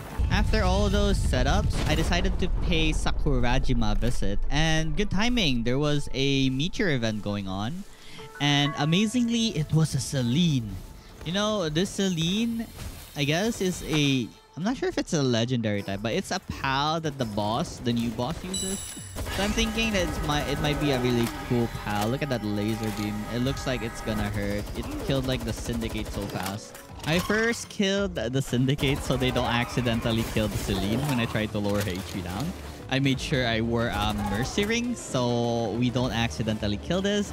And for sure, I'm not gonna use a status effect monster to fight this thing and catch this thing. My Fangalope actually did a really great job with its ice attack. And look at this. We're trying to catch the Selene. That was honestly fast. It's not as tanky as the usual elites we fought. But I guess this is just a normal pal that you see from a meteorite. Not like one of those elites that had like extra HP and stuff. And after the 4th try, we have successfully caught the Selene. Let's go. It's a neutral and dark type pal. I then obtained a bunch of random skill fruits that I'm not really curious right now, but it's always good to have. I then fought these pals called the Hikit. It's my first time fighting them, so of course, I'm catching them. They look like armadillos, and they actually drop crude oil. I just didn't know at this point. But yeah, they're a great source of crude oil if ever you need some. Then I encountered these Hellziffer locks, and since I don't have them, time to catch them. For sure.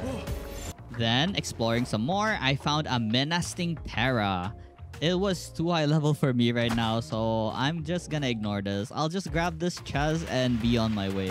I continued my adventures at Sakurajima. There were a lot of Liftmonk effigies to be gained here. I also found a graveyard. I think one of the new pals spawn here at night. But for now, I just salvage some treasures I can find. Then at the beach again, I encountered a new pal called the Gorirat Terra. So yeah, in the ball you go, buddy. Then found a group of Brickster guarding like 3 eggs. So of course I stole the eggs and ran away. I actually underestimated these guys. They were honestly very strong. Look at all those freaking uppercuts. Poison uppercuts. I had to run away as fast as I could. My Fangalope died and I almost died and I'm still poisoned. But well, I survived and I tried opening this chest that is colored red that needs a silver key, but I don't have a silver key right now.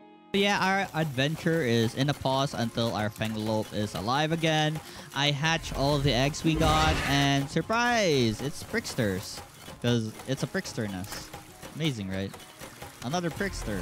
I then discovered the function of favoriting pal. I didn't know this. So I favorite a lot of pals that had combat abilities. and unfavorited the ones that didn't have combat abilities. It was my mistake to just favorite everything I see that had like gold titles or skills. Visiting my sulfur farm, and as I had feared, one of the dig toys died because of lava. I really need to change this into the lava pal that can mine. I then wanted to grind both the Blazamut and Astigon. For the Blazamut, it has a chance to give you a schematic 4 or a legendary assault rifle, and that's what I want. For the Astigon though, it only gives you like a heat-resistant refined pal armor legendary. Still though, I want the Astigon for mining since it has like 4 in mining.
Let me just say that the rocket launcher is amazing, but sadly we didn't get the schematics. I don't know what percentage chance it is, but it's pretty high. And here we have the Astigon fight. I already showed you guys this fight, but let me just show you how powerful we are right now.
Alright, we got it.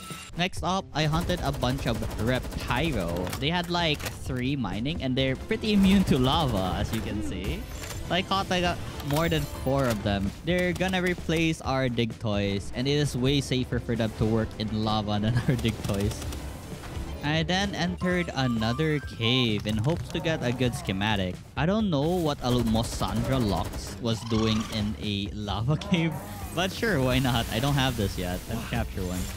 For the boss here, it was just a Cognito. It wasn't really difficult, but I really love their teleporting attack. I always find it really cool, but I never really used one or had one as a pal because it didn't feel strong at all looking at it. It just feels cool when it can blink in your face like that and affect you.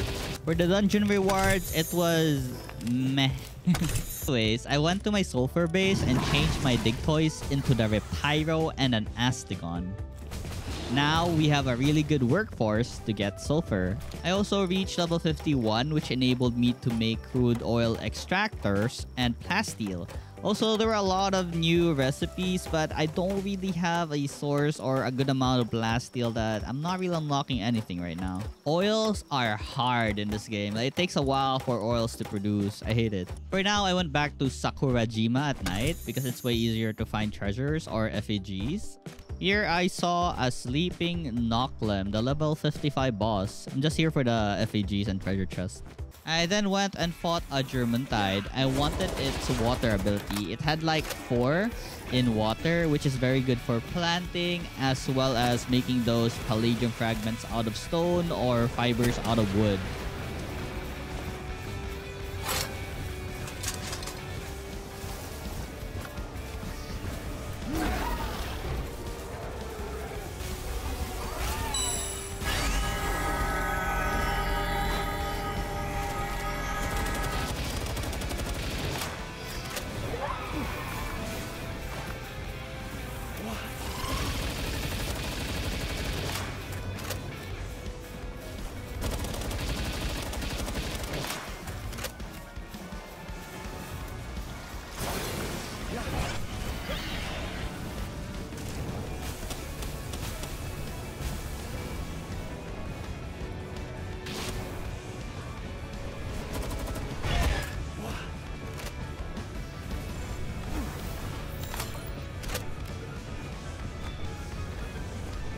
I then look for a good spot to get oil. And here we found a good spot. There's like 3 oil areas here. So this is pretty great, right? So I started building the area. But as you can see, there are a lot of requirements to build the oil rig. So it's gonna take a while. I went home for now and continued making a lot of pal metal ingots. Not only that, I also need to make a lot of cake because I'll be needing to breed a bunch of Berserks. The oil rig requires you to have something that generates electricity in order for it to function. So that's where the Berserk is gonna come from. I then visited my quartz farm and I totally forgot about these guys. Oh my god, I totally forgot to put food in their feed box. Oopsies. Now they're starving, depressed, and has a major injury. Oh my god. But look at all those pure quartz. Dang, I really should take care of these guys more.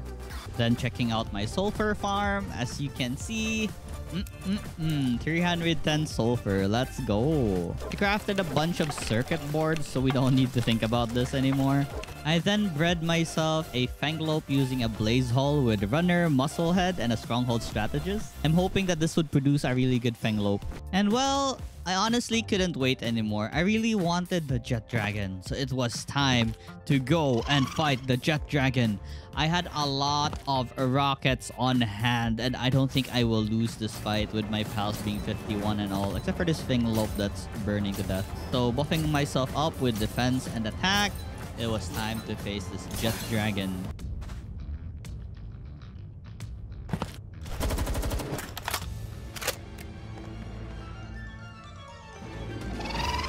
Oh, I keep forgetting that that button is like... Alright, so let's use all the files we have for now. Use all your special attacks. Wow, what the hell? I never added that to my Berserk. I guess he got it. What the heck? Its HP's half already. Yeah. Anyways, I got rocket launchers, 100 damage each. I have 100, so that's like 10k.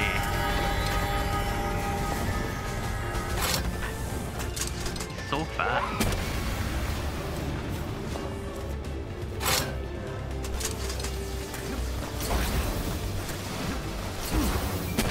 He's burning though. Kinda huge. I'm burning. Oh my god, Burden's the one that hurts the most.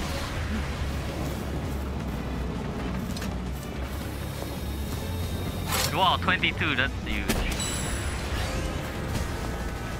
My Selene is doing great. Look. Wow. Yes, finally we'll have a faster way of going around maps.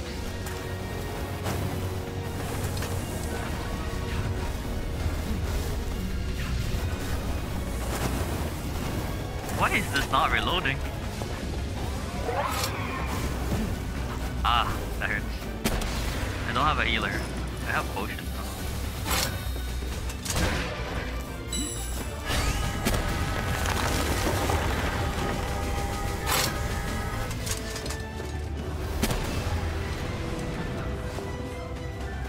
Left.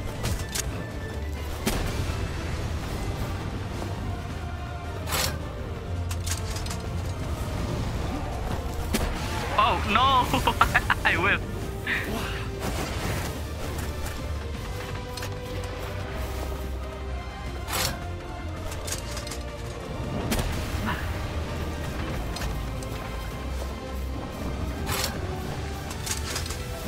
weakness? Oh, it's my bird. It's annoying how fast he's going. I will waste like a rocket launcher. Oh, he gets knocked. Pretty good. Each missile knocks him down. Ozark should be ready. What the hell? Use your lightning, Ozark. What are you doing?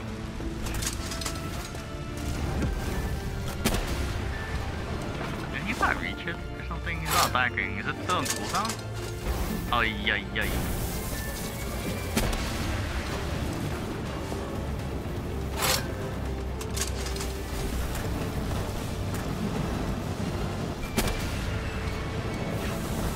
He has this lightning beam. Pretty cool.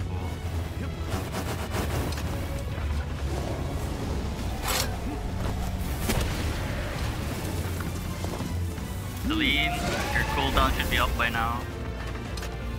Oh my god, my HP.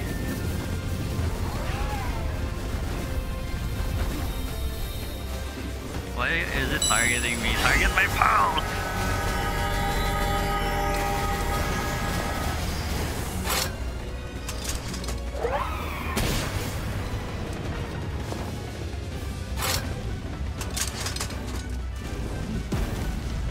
Did it hit me?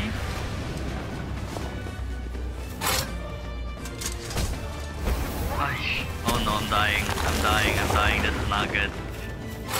Not good at all. Is it running? Wait, no. It's stuck.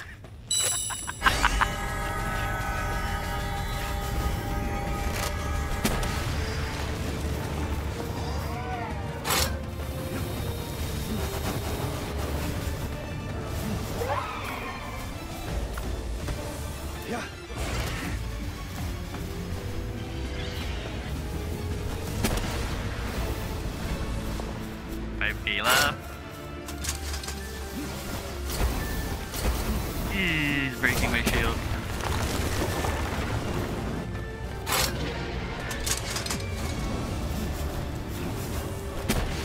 Oh, I hit him. Nice.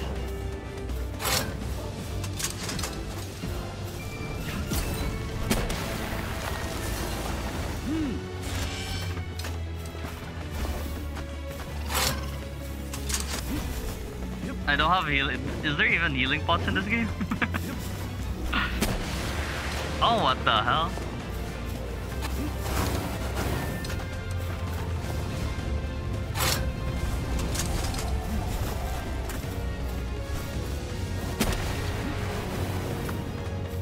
Berserk, lightning him.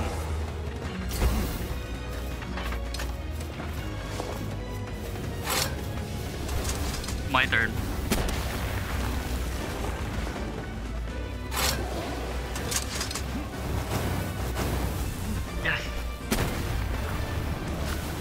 Celine, what the hell?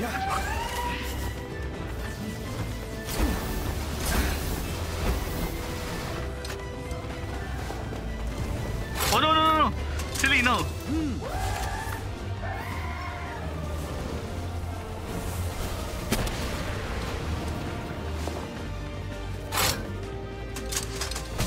I forgot that.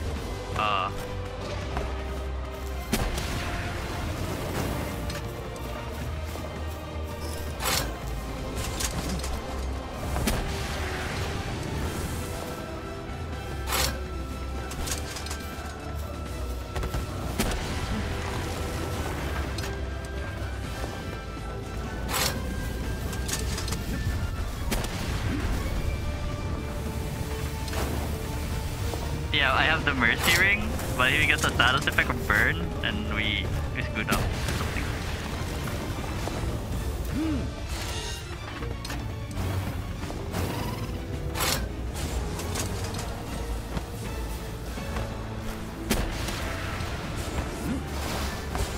I forgot I had a Gale Claw. I've been dodging with Dodge Roll. I could have easily dodged with my Gale Claw.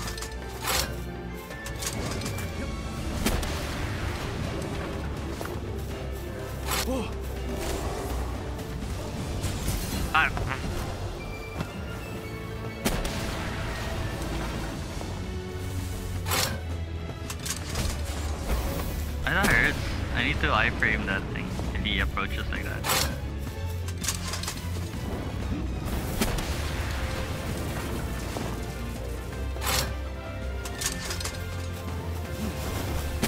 Ah! He side dodge!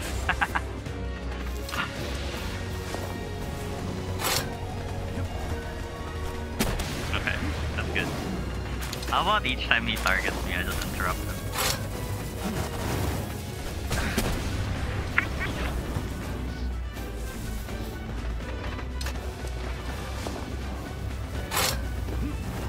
Boom, boom, boom. Oh, no, he dodged that.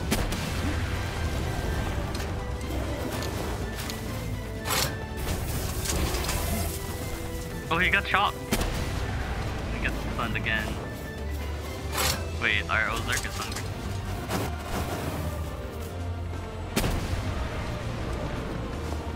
Celine! You have HP now. Crossing. Oh my god, Celine is dying.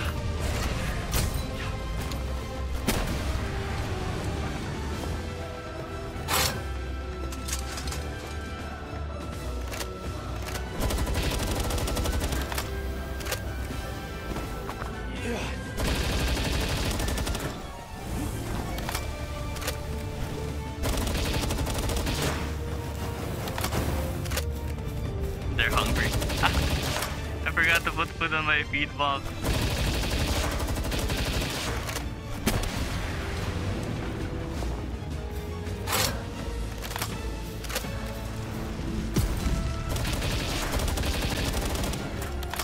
Okay, let's stop this. Did I accidentally kill this guy?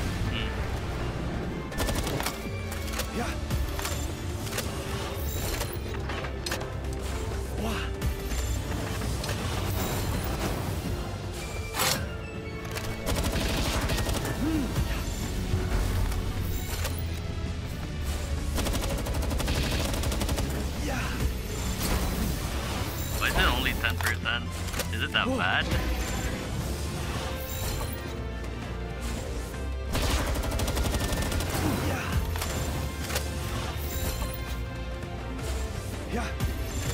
Mercy ring. I'm wearing a mercy ring.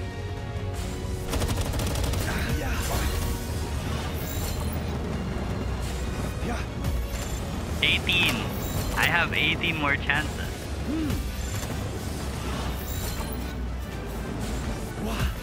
Thank you. Oi. Yes! We got it. Okay, that was a pretty long fight, but we got it. Let's go. For now, I went to my oil base to set up some oil extractors. I then dragged the newly captured jet dragon to our party. For the oil base, I placed 2 Anubis to work on making the crude oil machine. I then placed my only Orzerk on my team for now since I don't really have anything else. And a single power generator so it can power the oil. Looking at it, 1 electric generator wasn't enough at all to power the crude oil machine. I need a better one. I stationed a bunch of electric pals that would help our Orzerk.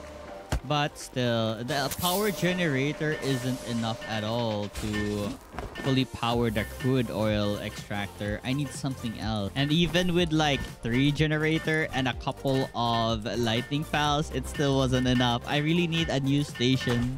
Anyways, enough about that. Look at my jet dragon. It's so fast. Let's go. Alright, going back to our oil base, I added an electric pylon so the efficiency of lightning pals would be better. Still, with everything I added so far, it wasn't enough. I needed to learn something else, I swear. So with some ancient technology point, I need to make and learn the large power generator. It required 200 electric organ and 200 palmetal ingot. I also started breeding my Grisbolt and Relaxaurus again. I needed more Orzerks to man the oil station. I then had an idea to raid the oil rig, which was manned by a lot of syndicates. I wasn't sure if I can handle this, but I was scared of the laser that was firing at me as I flew with my jet dragon towards it. I did manage to dodge most of the laser though. It wasn't shooting at me at all. I was happy to be dodging everything it threw at me. The problem came after landing in the area. I did not expect like the syndicates to be very strong. It like took all of my HP very fast. Like, oh my god, I just died like that. I had to go back though because I dropped all of my items in my inventory. So I tried again with my jet dragon. This time I wasn't as lucky as my first attempt, and the laser actually hit my jet dragon a lot, and the damage was, oh my god. So I had to act fast in hopes that my jet dragon don't die. But yeah, it died. I risked it all, but at least I have a German tide to try and get me to the area where my loot is. I honestly tried my best to get my loot back, but every attempt I tried, I keep failing and failing. I hate it. And the syndicates are alerted and trying to swim at me, but I'm using the pipes as cover for their gunfire, so I'm pretty safe right now. I managed to sneak myself in the oil rig, and with my Penglope, I will try my best to get my loot. And after reaching my loot, it was time to dip because I don't want to die again. My German tide, my jet dragon were all dead. And the problem here was my Penglope can't swim. So once it runs out of stamina, I'm basically dead. Can't do anything here. After a long struggle, my Penglope ran out of stamina. Maybe I could have just returned it to the ball and then summoned it again. And maybe it would have stamina again so I can ride it. I don't know. But anyways, I tried flying with my Galebird before, but it's still so far. I eventually ran out of stamina and just waiting for my doom. And I sunk to the ocean. I went home for now and waited for my jet dragon to be alive again so we can try and get back our loot. It actually respawned back at the oil rig, not in the ocean, so I really have to wait for my jet dragon and get my loot. For now, I decided to farm this black marketer again. It was finally time to head to the oil rig and get our items back. This time, the laser didn't fire, because I'm riding a sea pal. Only attack if you ever use a flying pal. And now that I was close to the rig, I use a jet dragon because I have no way of going up aside from the stairs and I don't want to go there. Anyways, I got my loot back. I was honestly very curious. So why this guy was not attacking? So should I fight or should I just run? I wasn't sure. But well, I was kind of scared and I just want to go home right now. Feeling a bit confident, I tried attacking one of the syndicates and oh my god, just one missile. Look at my shield broke, so I had to run away as fast as I can. As I tried to dip as fast as I could, I totally forgot I'm using a flying mount and my jet dragon met its doom again. But hopefully it stops shooting and I can use my German type to safety. Because I really don't want to visit this rig anymore for a while until like we get like new armor or something. Why, hello there. After surviving that predicament, I then went to the Frost Mountain to fight the Frost Stallion. But since I haven't caught this mammoth Chris, I will catch this.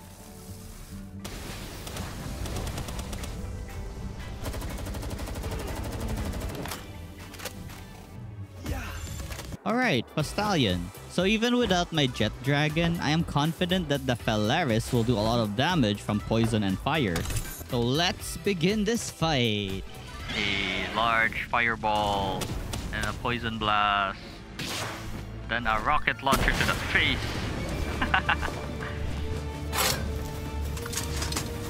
Penglope. Yeah, laser beam that thing. Oh wait, this is way manageable than the jet dragon. I think the jet dragon was harder.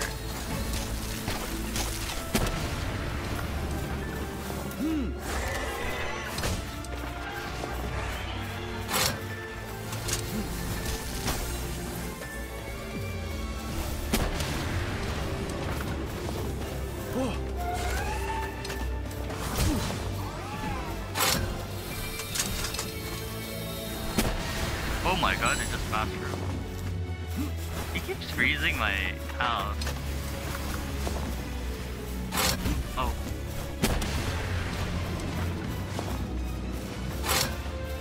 Hilarious can keep spamming like poison and fire on its face. I think that's for the best.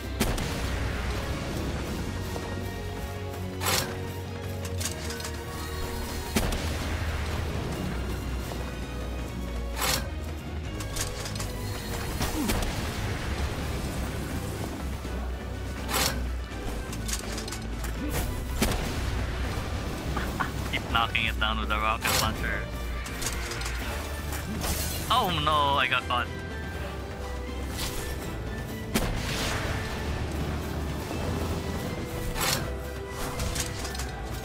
I have 16 legendary spears. I'm not sure if this is enough.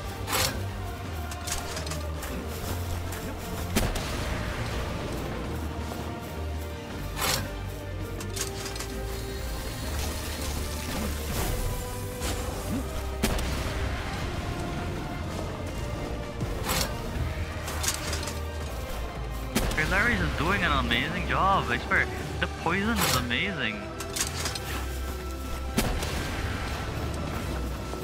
When it takes, it's like 80 damage.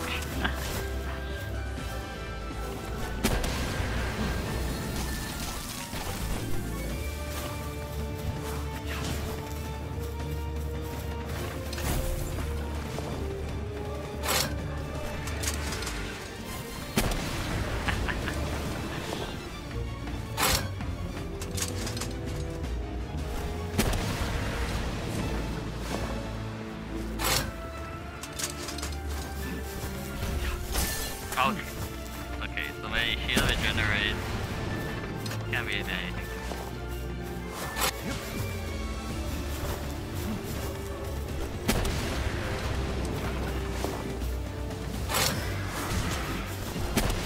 Making sure I have my mercy ring.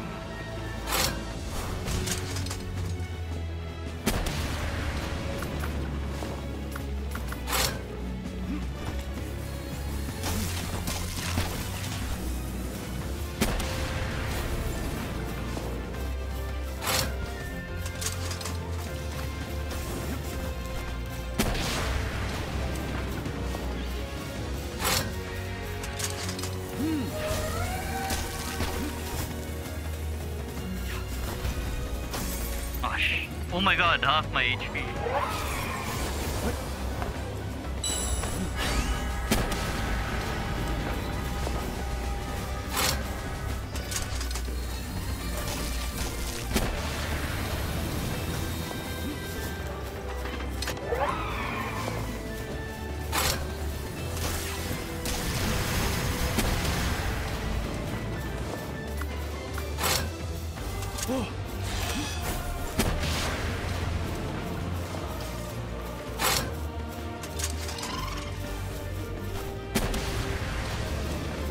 Use your Power Blast! Power Blast!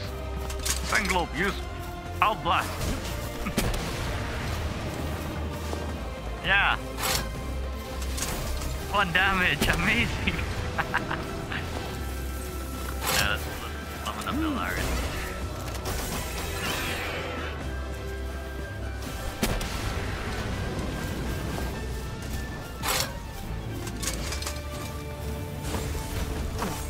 Oh my god, it hurts.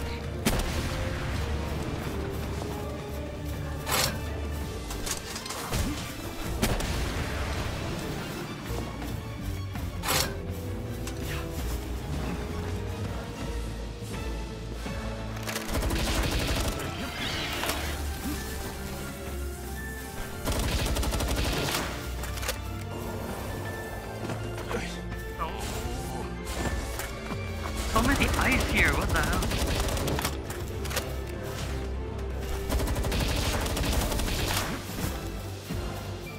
I think also the rifle does more damage in full compared to having the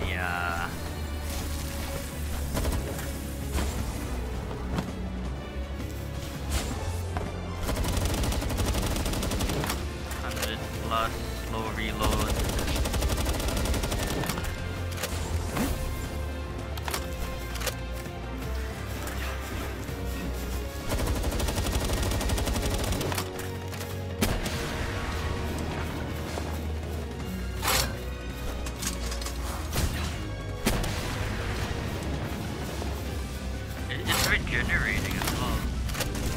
That's why the HP feels like it does not go down as fast as I thought.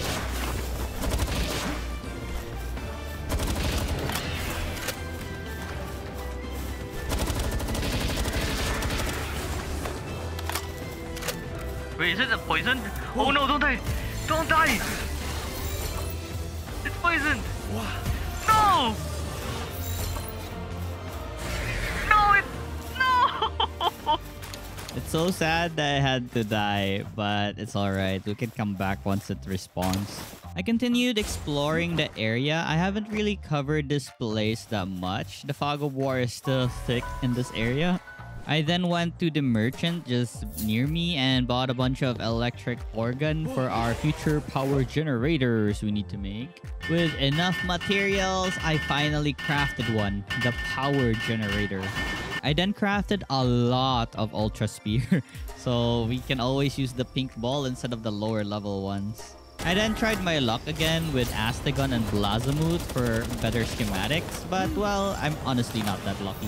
And then, with my Jet Dragon, I visited wildlife sanctuaries because I know there were a lot of chests here that might contain tech manuals. I was lacking knowledge points because I've been using it to unlock random stuff. Now I really need a lot to unlock the new stuff on higher level. I'm currently 52. The police hunted me down though because I was trespassing. These places was off limits, and yeah, there were a bunch of cool pals here like the Muntide Ignis, which had 4 enkindling, and I really wanted this. Honestly, just very happy to get some high-grade technical manual because I was really lacking in technology points. I swear, I could not unlock a bunch of stuff here. While on my way to another sanctuary, a random supply drop event initiated, so of course I'm taking this. The lovely permanent stat increase potions is always welcome. Alright, the supply crates also have crude oils, which is always welcome with an open arm. I then crafted myself another large generator on our oil farm. And bred my Germuntide and a Blaze Howl so they can make a Germuntide Ignis. It has 4 enkindling and will be very useful for making ores and cook food. I then ventured to the Frost Mountains as I haven't really explored this area yet. I reached the PAL Genetic Research Unit Tower and unlocked all the fast travel points here. I then saw a dungeon and thought would be nice to raid this. The frosty caves were not really that hard compared to the, the volcano. And the boss here was just a level 45 Chillette, which we took care very easily with our rocket launcher and our pal. I then found this mine shaft called the Iceberg Mine Shaft. And inside was a Lylene Noct, which I immediately fought.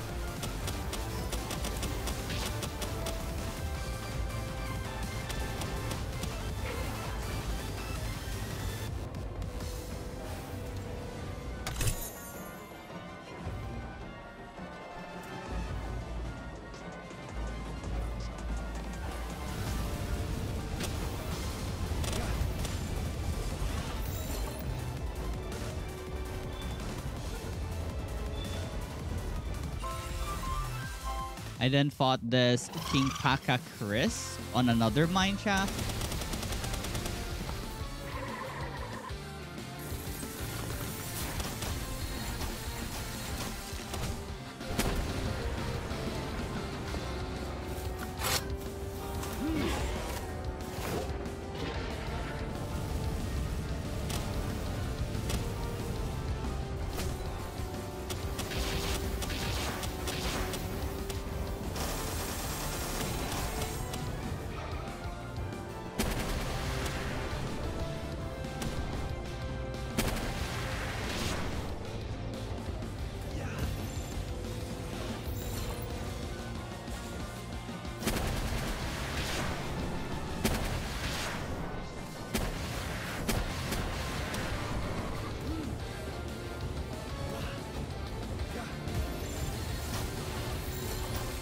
I then checked my PAL deck, and it seems I'm still missing a bunch of PALs, like the Chris version, the Igdir Terra, the Incineram Nock, the Chillet Ignis, the Foxicle. Well, there's a lot anyways. I'll capture all of them. And look, our Germantide Ignis is ready to be hatched. I then visited my oil base, and the production is really slow. I need to make more of these oil extractors. I continued breeding the Germantide Ignis. I needed like 4 or 5 of them. And then decided to go exploring, and I saw a Serpent Terra. I don't have this yet, so of course I'm catching it. So we're slowly completing our PAL deck. I then found a mine shaft at a desiccated desert. The enemy here was a Dinosum Luck.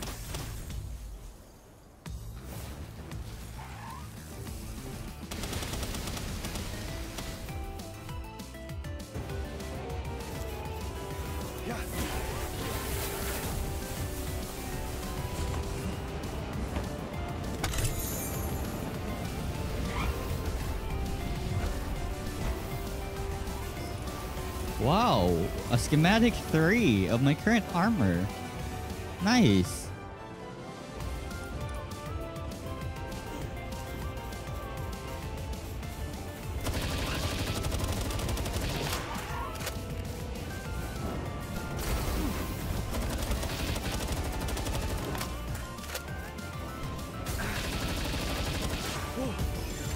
My current goal in exploring right now was just to remove all the fog in the map so I can see better in what the map provides or something, if there's any elites I haven't discovered yet.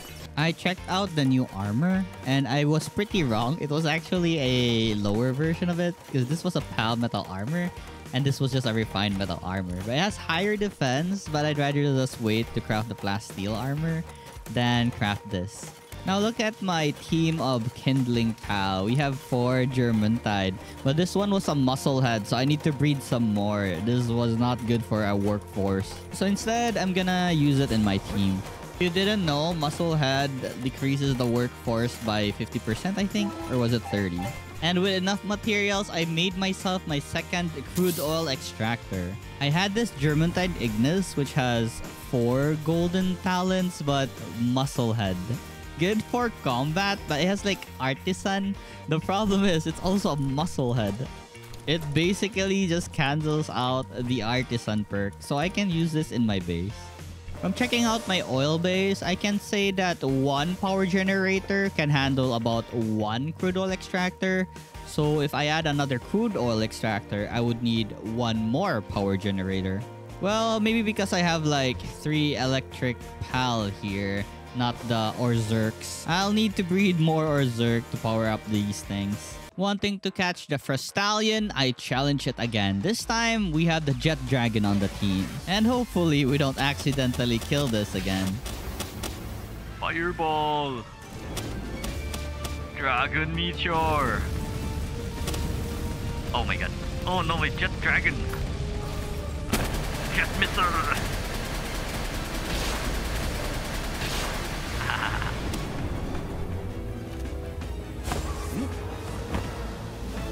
That was good.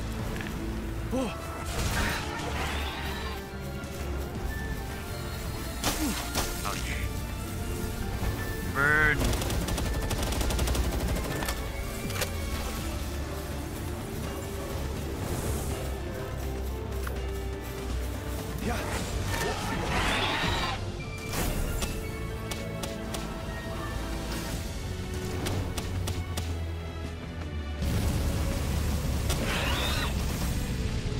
Try lightning.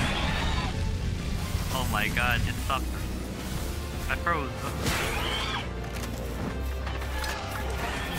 Okay, Jet Dragon again. Your turn. Oh my god, this Frostallion is so strong. It's having so hard in my Jet Dragon.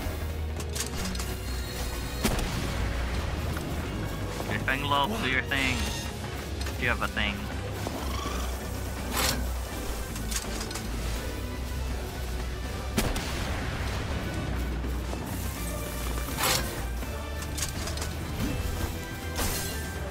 Wait, what? I got hit? Did you Come on, Tark. Your turn again.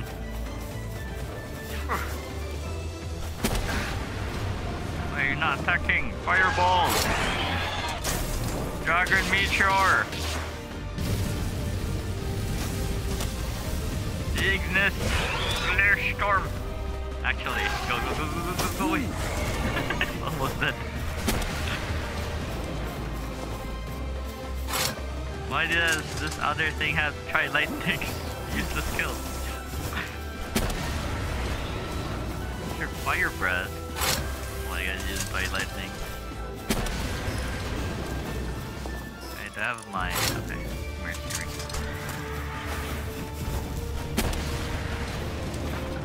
Is it ready, just dragon? Not yet. Piccolo.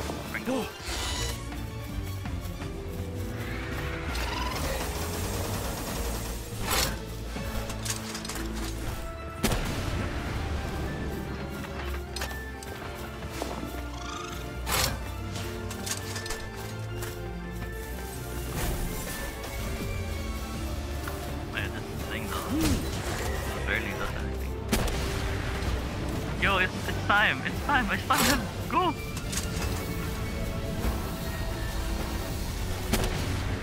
Stun him again! Go! Oh my god, this is the dude that has tri-lightning. What you waiting for? Yeah, just dragon's ready! Just dragon's ready! Let's stun this guy once. Oh. Ninja Dragon, connect with me! Aerial strike! Now, Comet Beam! Now fire! A Dragon Meteor!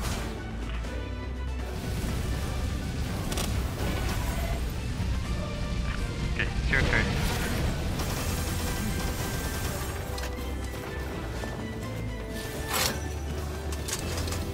Oh yeah, just dragon's dying. Single. Yeah.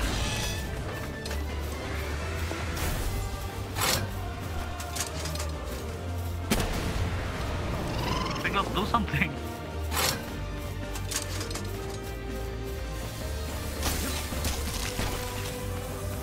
Do something, fam.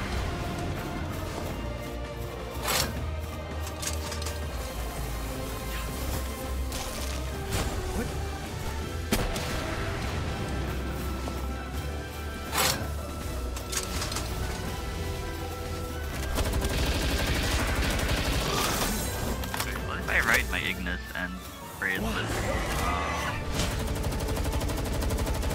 yeah, no effect really. Dragon Meteor! Fireball! Dying so the swamp. Oh my god, there. Huh? What? Yo! Yo, come back! Oh my god, it's gonna reset. It's gonna reset. Why did it fly there? Oh lord. No, your dragon died!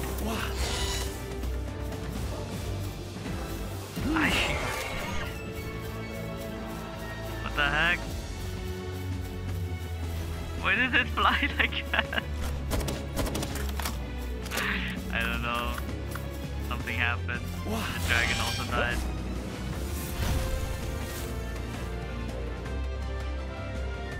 I gotta go to where it is. Don't reset.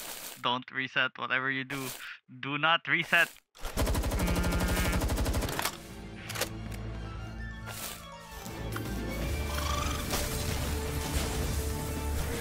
I can blow it down. There you go. Rush. Oh no. Go down.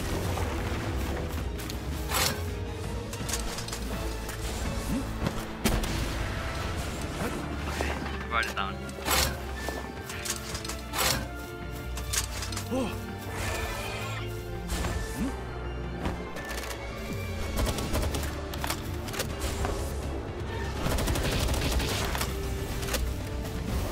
Oh lord. Don't die, don't die. If I don't have a pal, I don't think I can win. Tremonti, don't die! Yeah.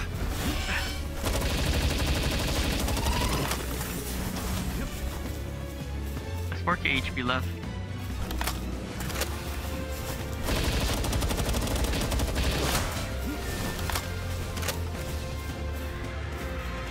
Why did my... I hate how I had to die. Gosh.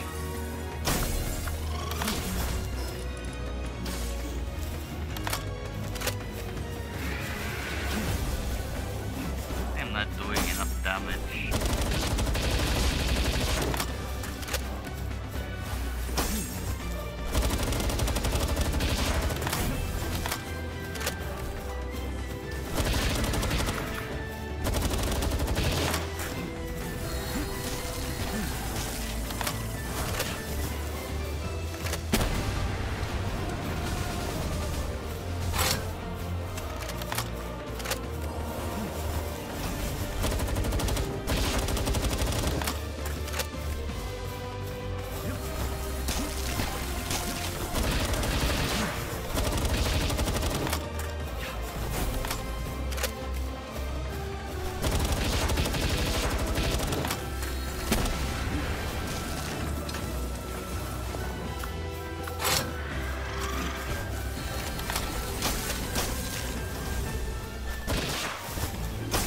Ah, I broke my armor.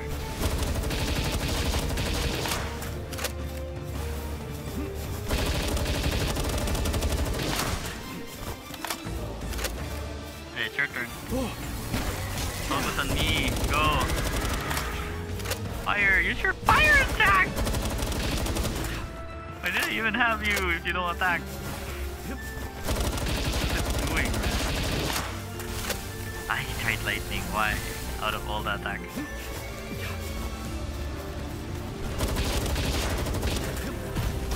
Yes, fireball, exactly, exactly.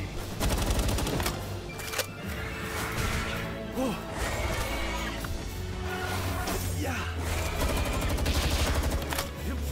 Use your fire attack. Yes, yes, yes.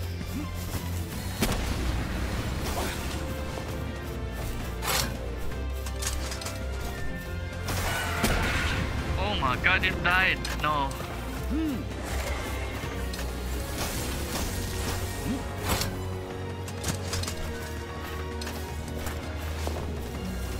Please don't die.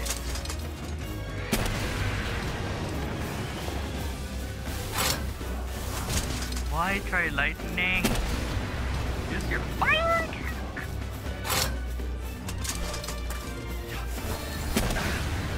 Wait, what? What?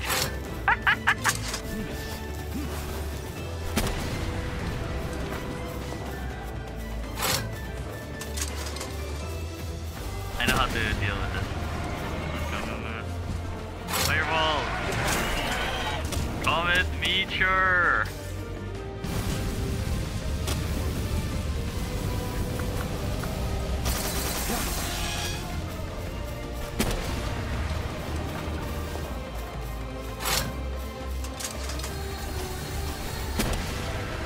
Okay, just 15 more shots with our rocket grenade.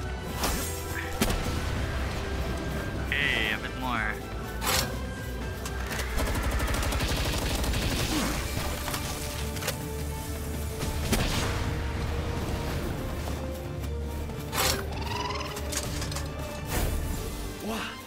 Come on, this time for sure, right? You're gonna use your fire attack.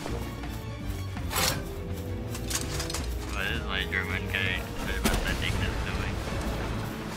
Come on! Attack! Okay. Whatever, man. Okay, right. It's not my chance. Fireball! But it's stunned. Oh, it's dead. Alright. Okay.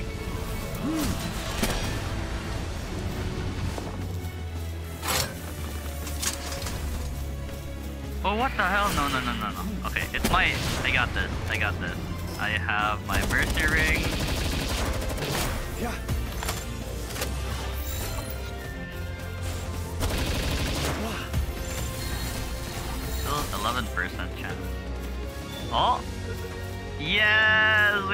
got it. I feel like things would have been easier if we have our Philaris with the Poison Blast and Ignis Blast.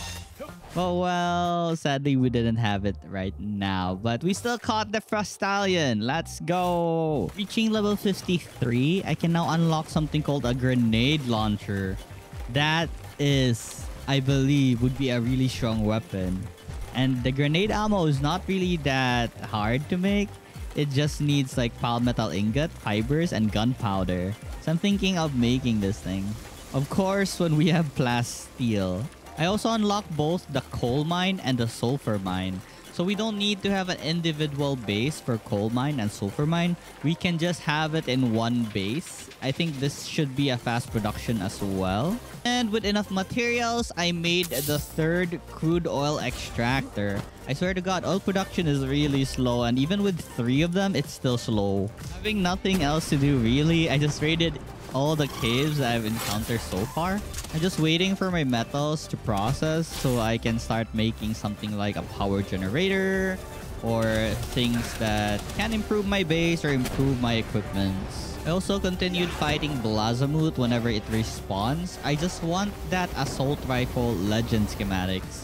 Maybe it would increase our attack power because I noticed that I've been really weak compared to these guys. It takes so long for me to kill these pals and I hate it. I just want to instantly kill them or something.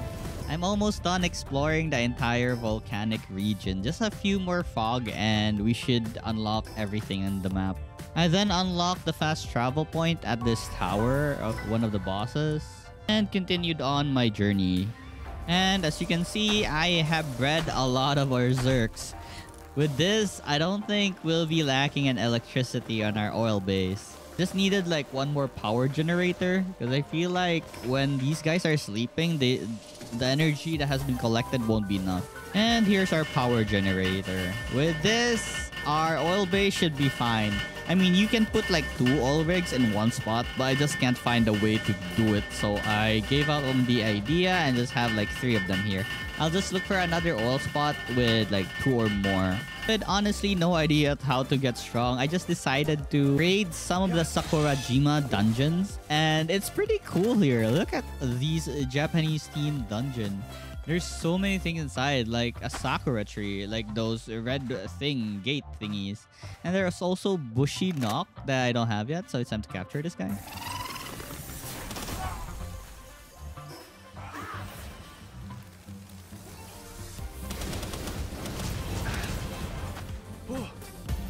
Also fought a Wixen Knock. There were so many pals inside this dungeon that I haven't caught yet. So this was a pretty nice thing to do, raiding this dungeon. I hope we can get a really good schematic out of this. And there was this thing here called a Marai. I'm not sure if I'm pronouncing that right. Anyways, it was level 50. So it's gonna be hard to catch this thing. It might take a couple of balls, but hopefully not that much.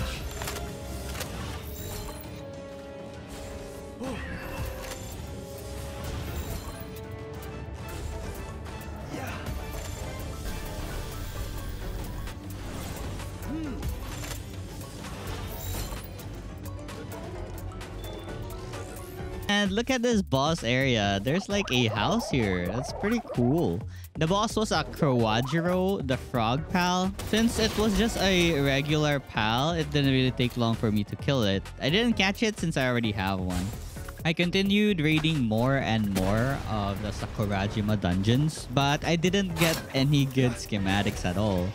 And I found this level 51 Dogen right here, and since I don't have one yet, I'll catch this.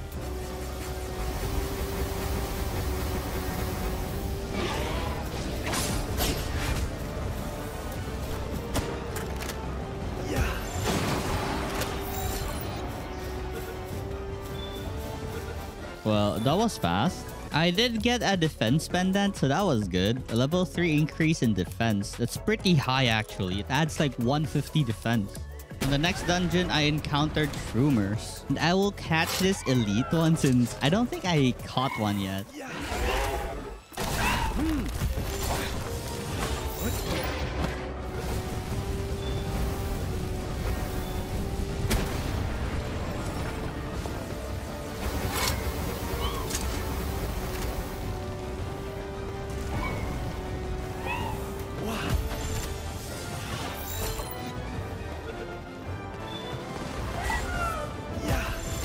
I got myself a pretty good find here.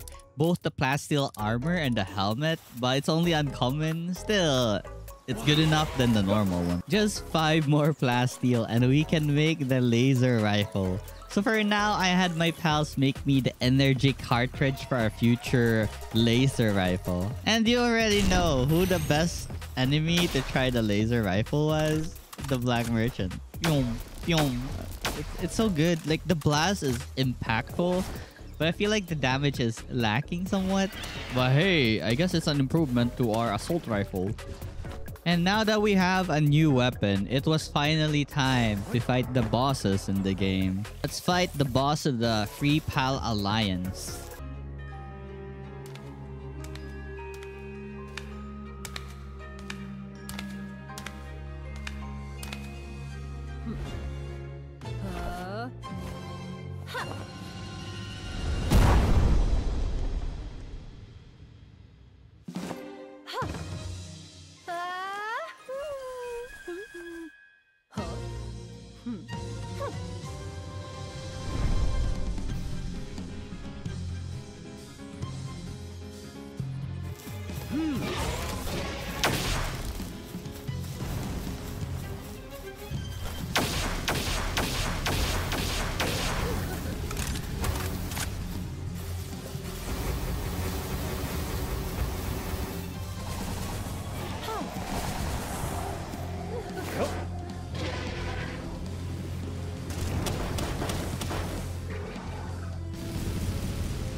I was honestly too strong for this fight. They died so fast. Alright, we got the second boss and she's glitching out. Crazy. Next up, we have the boss from the volcanic area. Let's go.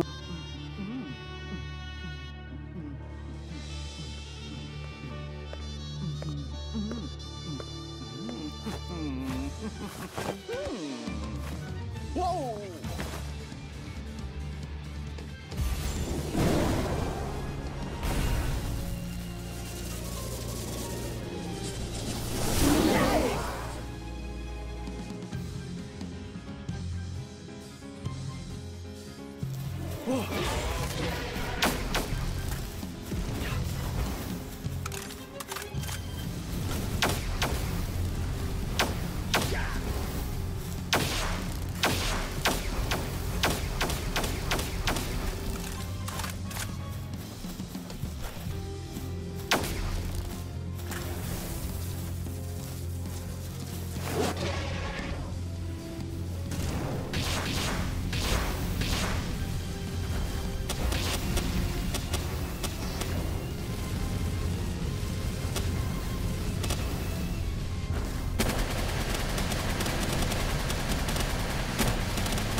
Alright, at least this guy was pretty tough compared to the one earlier. Next up, there was something called a meteor launcher. I should have made this earlier in the game. I did not know that it was actually just a rocket launcher but weaker version. Just look at this. Right? Isn't it nice if we had this earlier? But no, I totally didn't make this because I thought I needed Gatling gun ammo to power this thing up. Because the description says it needs Gatling gun ammo. I don't know why. But it actually didn't need Gatling gun ammo. It just needed like a certain special ammo called meteorite ammo. I then explored the desiccated desert and found the PIDF tower. So of course, it's time to face this boss as well. But for now, I actually got distracted by the Lift Monk effigy lights at night.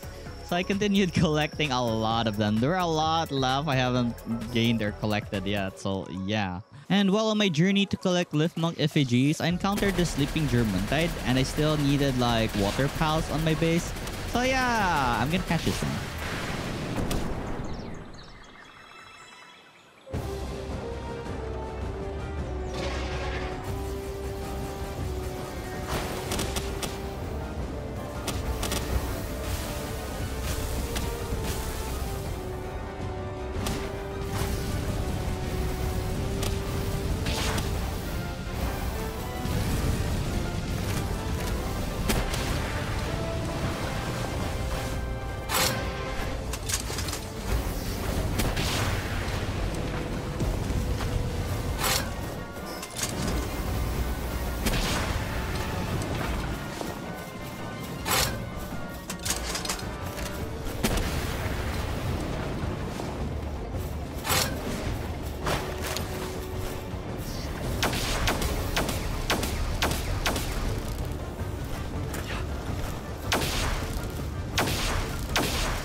And found an elite Grintel. I never really fought this guy or saw this guy ever on this playthrough, only just now. So I accidentally killed it. My bad. But I believe I already got one from incubating some random egg that I have found. So I don't really need to catch this. And while continuing my exploration on places I haven't been to yet, I found an elite Doomwood as well. But this thing is just, you know, one shot. So nothing to see here. I then found a sealed realm of the Abyssal Knights. But yeah, like I said, I'm very strong already. So all these things I've been discovering so far are so weak. They just take like one fireball and they're... Oh, never mind. I'm mistaken.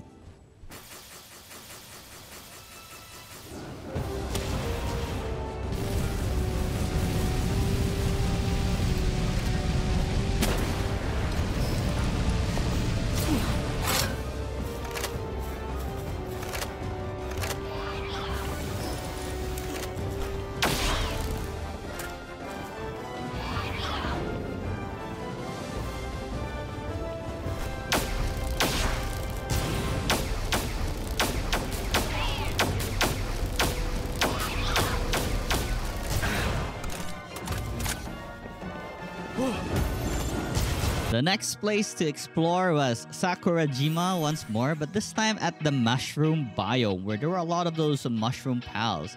I didn't explore this place yet. I can tell because there's so many FEGs just lying around. And as you can see, I've already explored most of the areas in Sakurajima already by this point. It's been a while since I actually last saw a Minmog. I don't know why. These things are pretty rare, honestly. So yeah, you're trapped now, buddy, and you're mine now.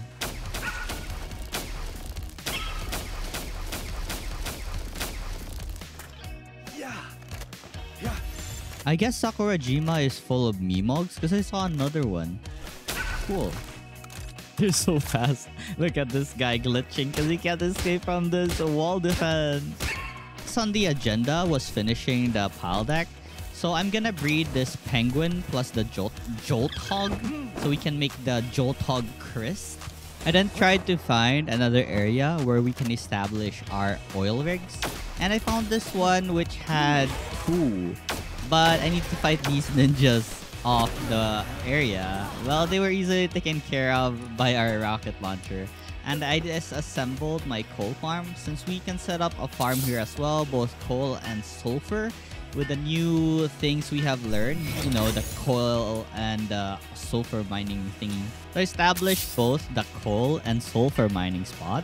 I think I might actually regret this because it's processing really slow compared to just the natural sources. And I slowly started working on our oil rig, the pylon first, so our electric piles can power the generator fast. And look at our new pal, the Jolt Hog Chris. It has a really good talent. Like, wow, okay, I'm gonna favorite this. I might need this in the future, so might as well favorite it. I then went to the desiccated desert because there was one more elite here I haven't beaten yet, and it was the elite Menasting.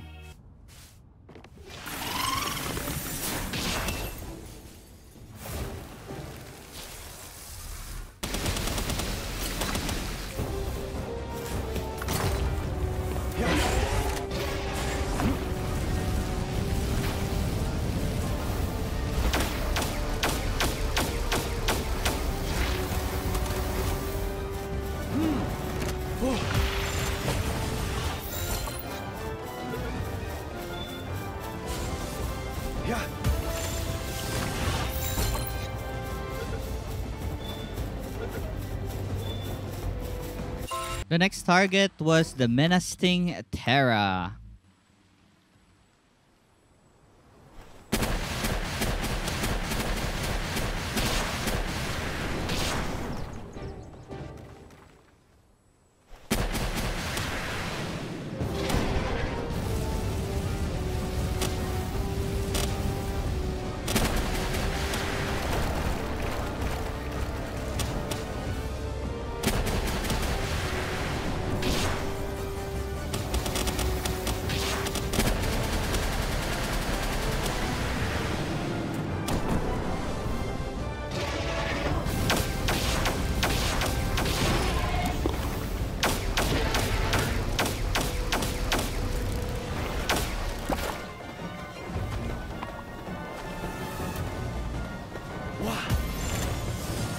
The next target was a Noclem. We already saw this one sleeping, and it's a level 55 pal that looks like a giant armor.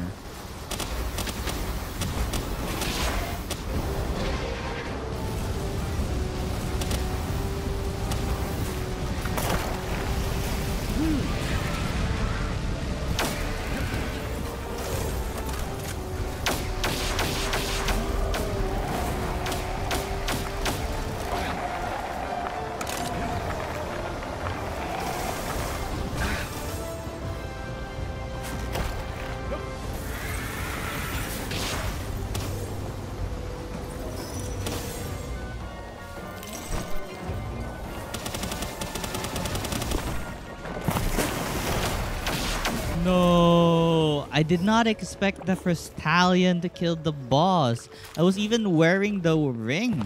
I then caught one of the common pals in the area, like this Lulu right here.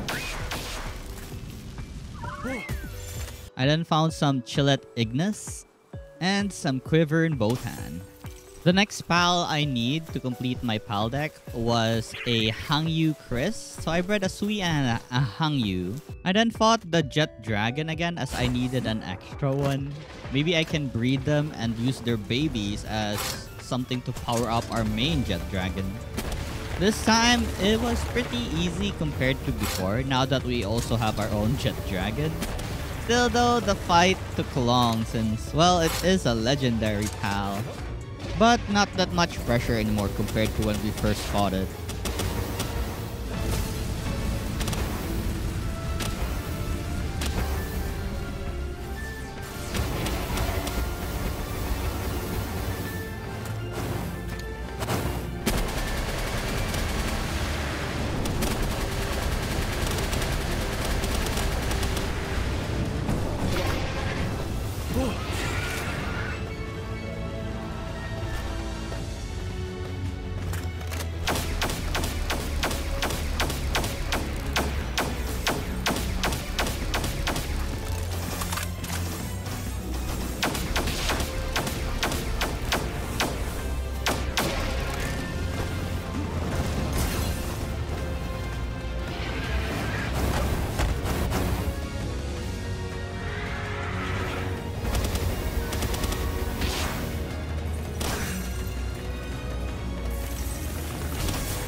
Now that I have enough materials, I will make myself the plasteel armor.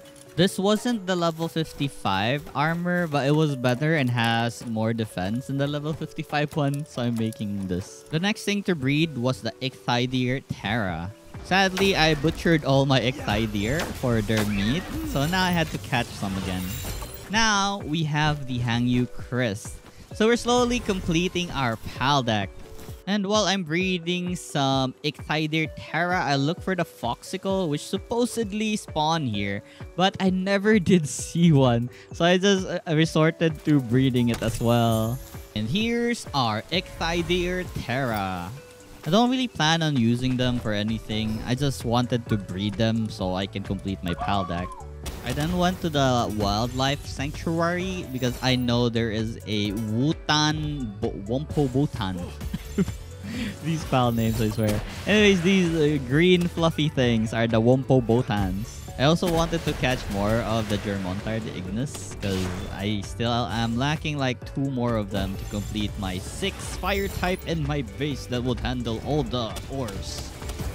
Yeah, we're pretty strong now that we've achieved max level, so everything is squishy. I then went to the Wildlife Sanctuary number 3 to look for a Lylene, but for some reason I couldn't find one, so I resorted again to just breeding it. When I came back home, my new armor was ready, and look at our new drip. I now have 7,500 HP. For now, I bred an Astegon and a Kitsune first. The resulting child would be a Shadow Beak. I also tried catching a Frostallion, but I accidentally killed it by burning it. Going home, the egg was already hatched, and now we have a Shadow Beak. And with my new armor, I decided it was finally time to fight both Necromus and Palladius.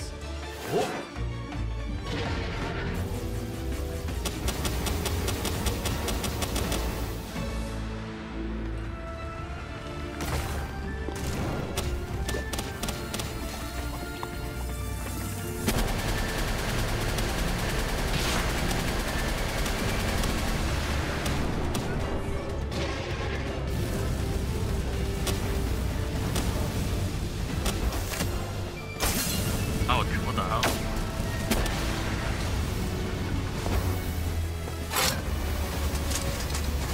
Oh no, just dragon. Fuck.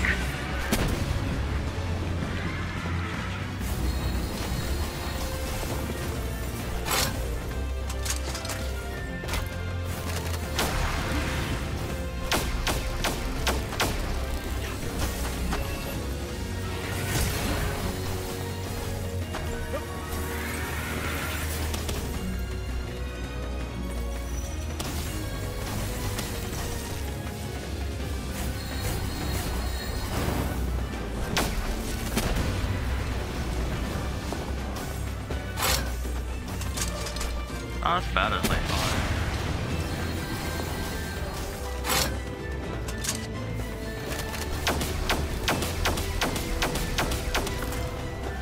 Hilarious.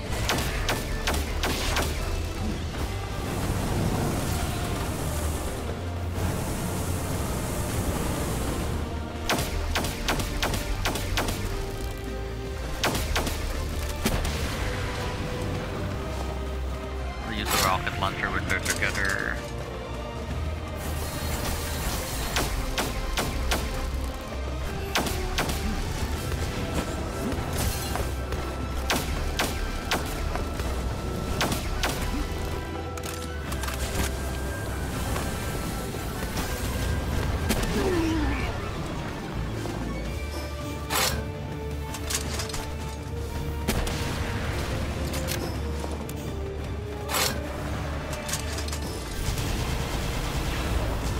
Ouch, holy.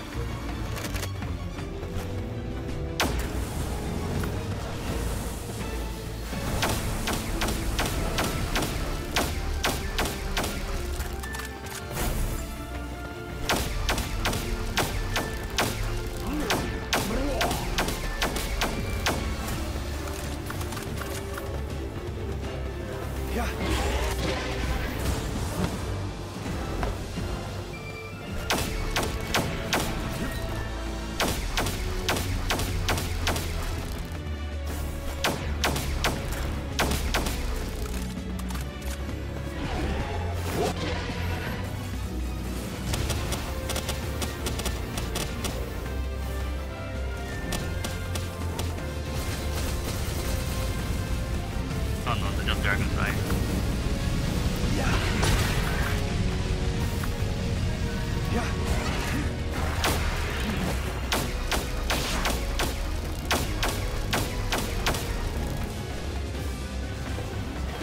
Oh no! Hilarious died! What the hell?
Armor is damage.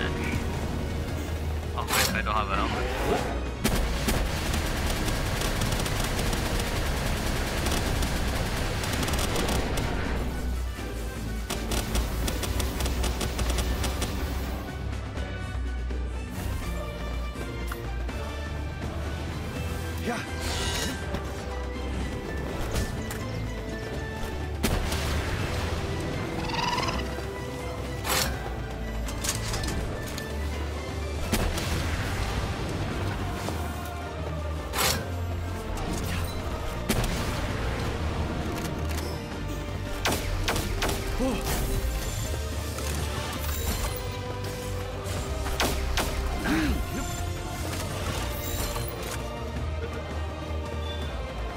Alright, got them both.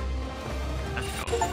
I then bred a Frostallion and a Hellzipper so it can yield me a Frostallion Knock, the dark version of the Frostallion. We're slowly completing our PAL deck. We're close. Number 12 is Belianor. It's something you summon for a raid boss in your base, which I will do at the end of the video. For now, I'll focus on the other pals. For number 118, it's a certain ghost in Sakurajima, which we'll go and catch once it's nighttime. And now, since I crafted the saddle, I tried out the Necromus, and it's pretty slow, actually. But its attack were pretty cool, so I'm keeping it. Now that we're 55, have a new armor, I decided to try the oil rig again. This time I'll fly really high so the lasers won't reach me. I'm not really sure if it doesn't reach me, but I tried anyways. And it didn't! Let's go! Upon reaching the place, I will immediately recall my jet dragon because I don't want this to die. But for now, I exploded a lot of things here with my rocket launcher. I feel like this place would be easy with the use of a rocket launcher because you can easily knock down the opponents. And especially since there's a lot of them, knocking them all would be an easy task like this. Honestly, the only threat here were the guns of these enemies. All I can do is just hide behind a structure and they won't be able to do anything to me. And that's what I basically did, is using my rocket launcher, reload, and kill them with it. Hiding behind a structure so they can't hit me with their guns. These guys actually drop crude oil, so this was a nice place to farm crude oil. It's just that it's a dangerous thing to do, because they're pretty strong, high damage people. There were a bunch of treasures just hidden, and they give like schematics. So what I can do is, I can keep farming this until I get like, a good schematic. But the problem is, I don't have a lot of plasteel. So even if I have a good schematic, I don't think I can make the item. I continued rampaging in this area with my rocket launcher and just hiding behind structures. I decided not to summon pals because they basically just die very fast from the guns. So more or less, I should just do this myself. I was honestly unsure what the goal of this place was. I guess one would be to farm the crude oils from killing the, the people here. And as well as getting the treasure chest. Aside from that, I'm not sure if there's like a boss here or something. I did not really find one. I did disable a bunch of guns. These guns can't do anything to me. The only guns that really did damage was the guns from the syndicates. And if you didn't know, in this new update, there's an item called a Daisy Cloud, and what it does is it teleports you to any nearby base. On our raid to the oil rig, 3 of our pals died, so yeah, that place was really dangerous. I then went to the Frost Mountains and a meteorite event descended.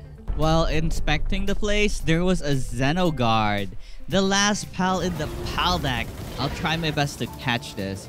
For now, let's take care of the syndicate so they don't accidentally kill this thing when we lower it down to like 1 HP.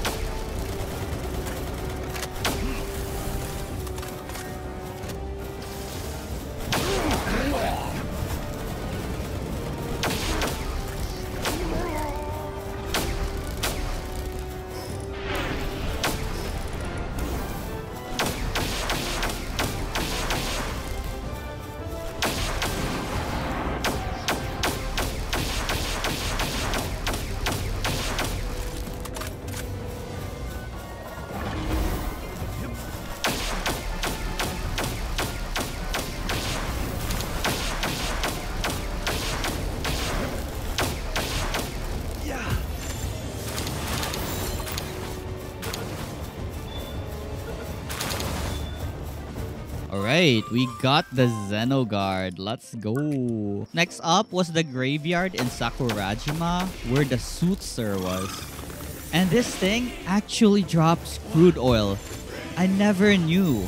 So this thing was a good thing to farm. Like, we can just farm crude oil instead of waiting for oil to manifest itself on our extractor. And yeah, this guy has a really cool skill. Look at this fire. It's like a never-ending shooting fire spree. I would actually like this skill.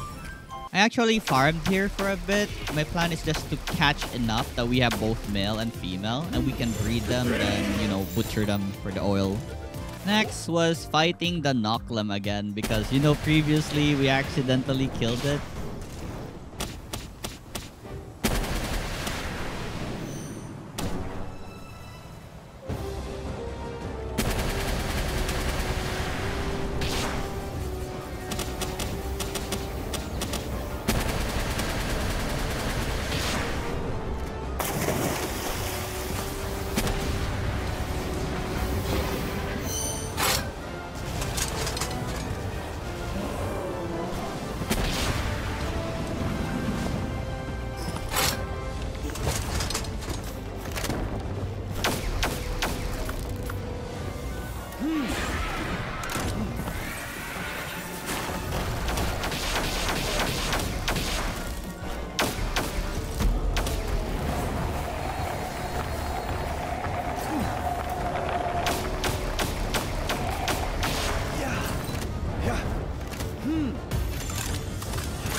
And while I was just randomly browsing my PAL deck, I noticed that this PAL, the key kit, I mean, drops crude oil. Oh my god, we can actually farm this thing. And of course, that's what I did. Farming the crude oil. Because honestly, the crude oil extractor is very slow and I can't wait to buy or make the grenade launcher. So we have 2 sources of crude oil now. I mean, make that 3. 1 would be the extractor, 2 would be the Soothsayer we can breed and chop. And then these kits right here, kits that we can kill and hunt since they go in groups actually, 3 or 4 of them. So they're pretty easy to farm. After I got tired of the grind, it was time to continue our boss battles. This time, the Tower of the PIDF.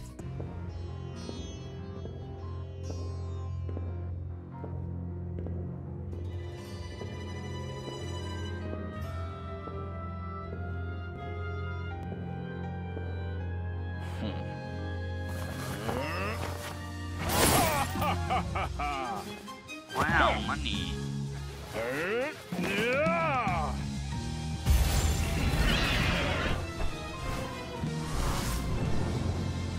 That's hilarious.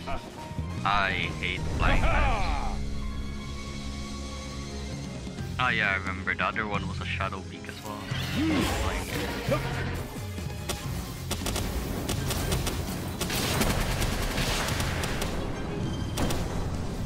Wait, he doesn't get knocked?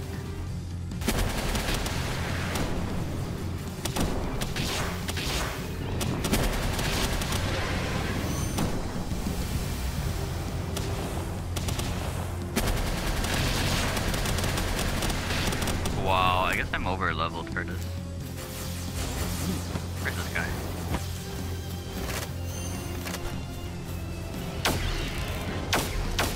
Yeah. Yeah, they don't really get knocked. Yeah.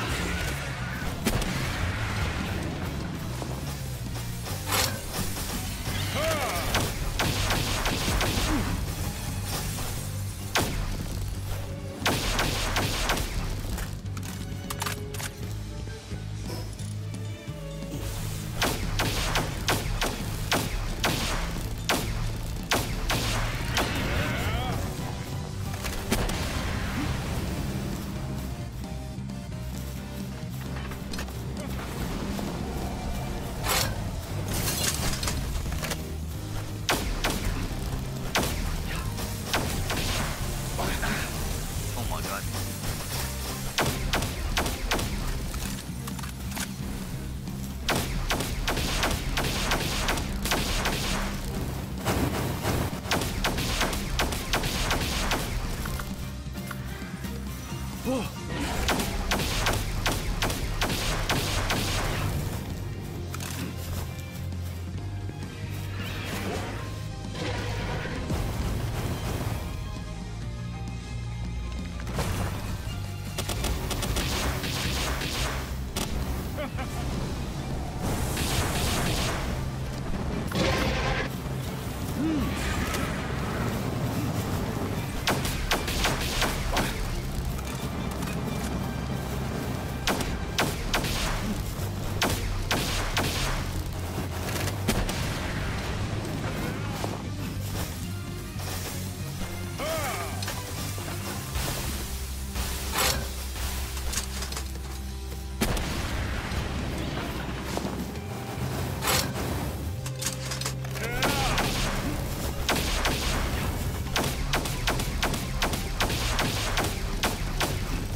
no.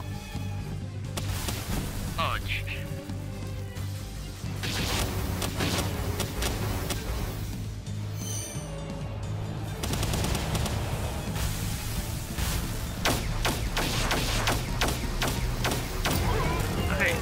Wow. Alright, let's go. Just 2 more bosses. Not wasting any time, I straight up went to the boss on the snow mountains.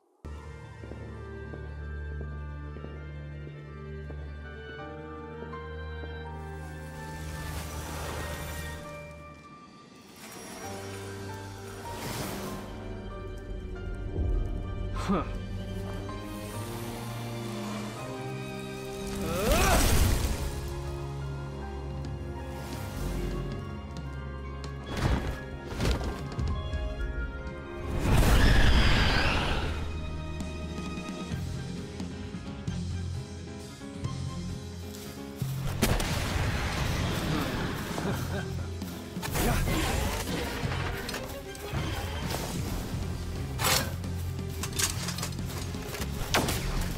Come on. Come here.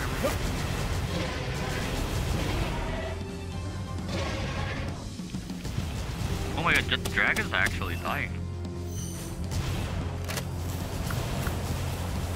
Oh, this guy's pretty strong, or my jet dragon's pretty soft.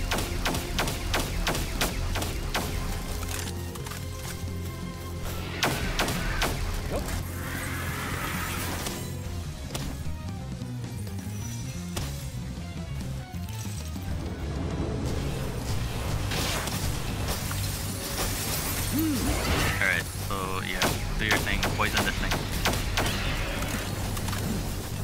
Burn and poison. Come on, make this fast.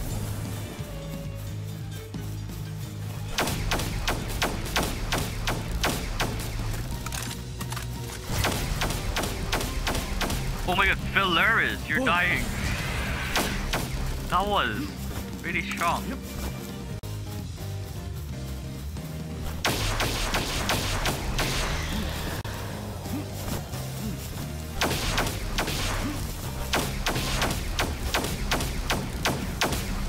Dragons right ability should be ready.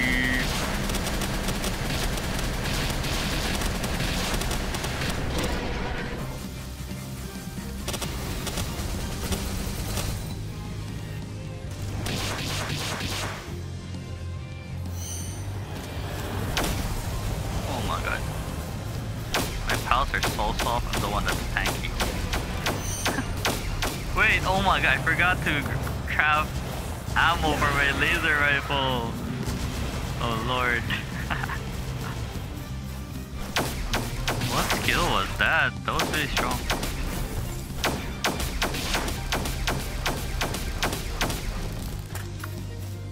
Trailers can't fight. Good thing we have some rocket launchers.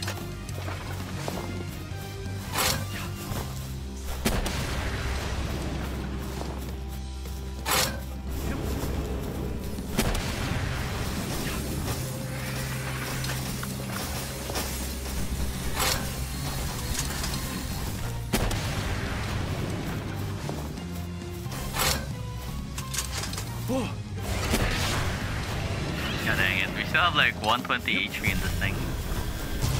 Oh, I'm so tanky, holy shit.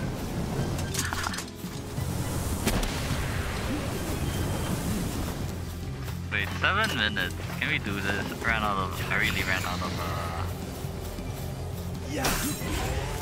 ran out of ammo. Okay. The jet dragon's just running around. Oh no.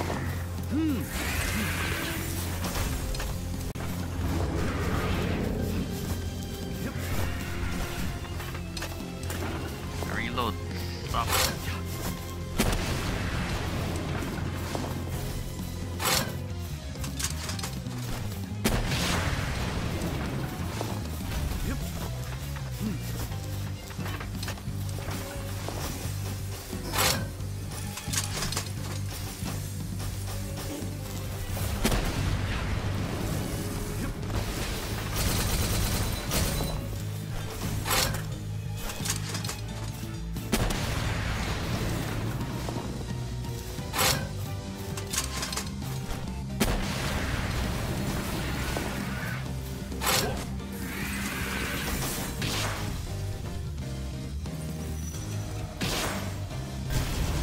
Oh lord. Oh lord.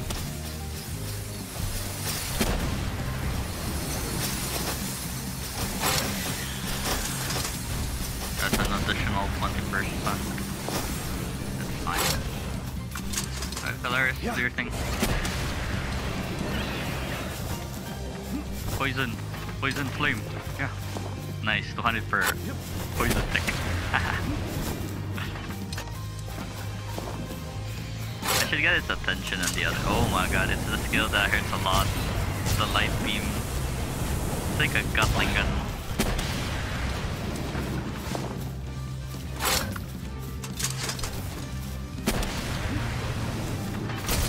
Oh my lord. Okay, okay.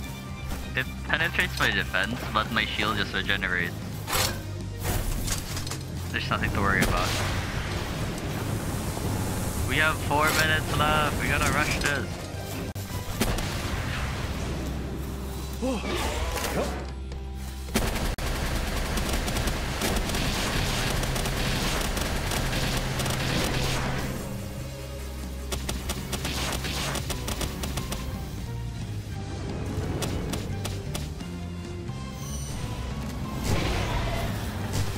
Jet Dragon, come back! Oh no.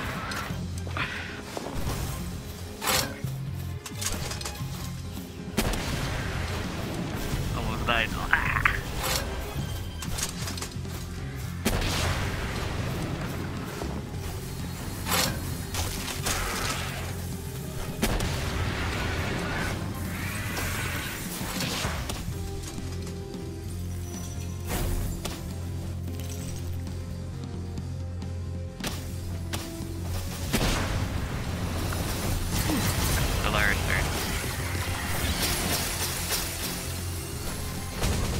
Oh my god. Good thing we can tank that. Oh my god, what? My missile didn't hit.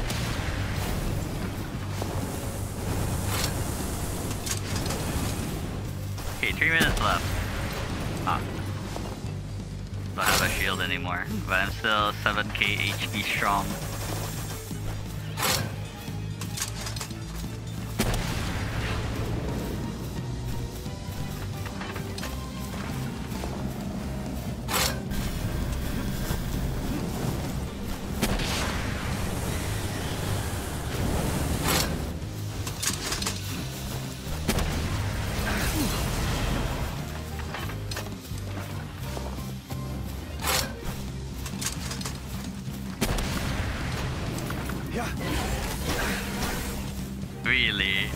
my god.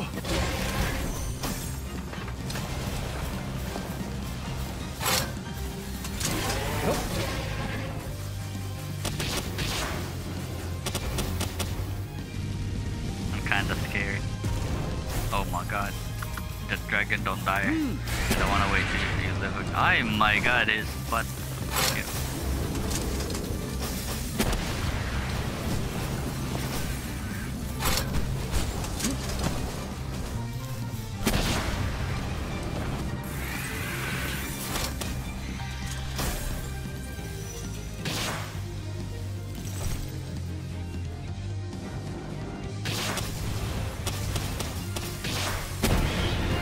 Alright, we have defeated the boss. Only one boss remains, the one in Sakurajima. I was looking through the new weapons, but I wanted the guided missile launcher, but the missile ammo requires crude oil to craft, so I'm not really stonks in crude oil, so I don't think I'll make this at all. Grenade launcher is the weapon of choice right now. Also, I finished incubating a Lylene. I, however, butchered it though because I needed the tech manual it gave when you butcher it. I then went and checked if the Sakurajima boss was strong, just testing out if we can handle this or not.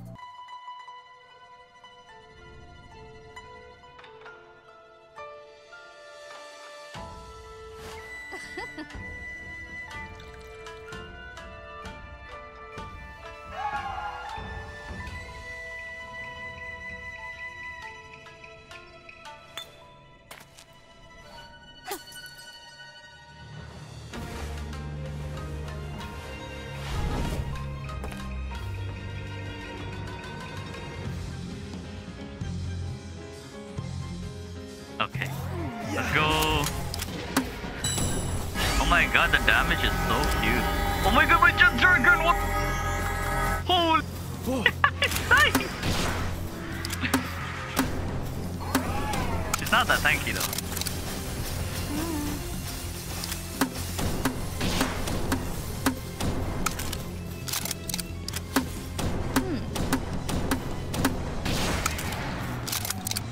Died! What the hell? Hello? Yeah. I think I need a knock limb here. With a steel body.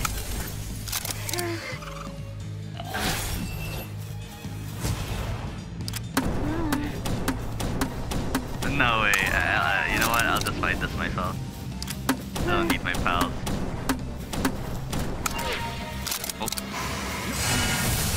Oh lord, never mind. Oh my god, what?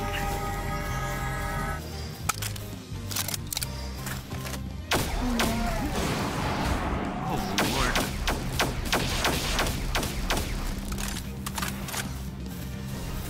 What? Yeah, I got this.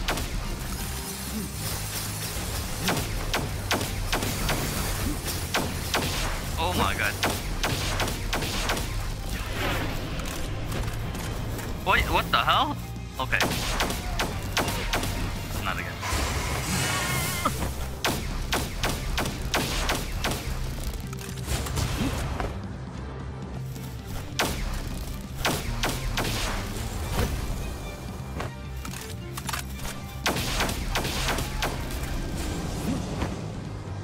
Okay, our Gale Claw is so useful right now.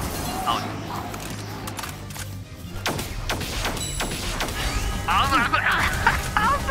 It's not useful. Oh my god, I'm burning. Holy.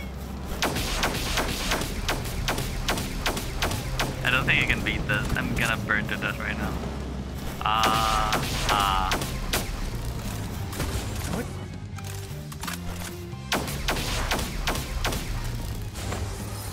Okay, I need my knock limb, the steel body, to tank this attack. And I need like 5 of them. To swap each time the body is gone. Oh my god.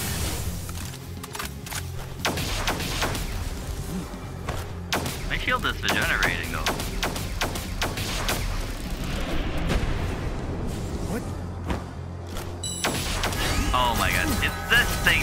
kills me. I can't.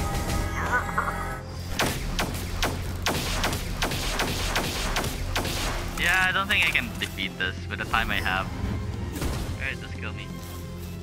That honestly answered my question. So yeah, I'm gonna have to restart this fight. I gotta get back stronger. So I tried to capture a bunch of Knocklims. I was hoping that its skill, Steel Body or Steel Guardian mode, would be enough to defend against the boss. I continued grinding for crude oil as I really need maybe a different gun, an additional armor or something. I also encountered this NPC called Master Pal Tamer.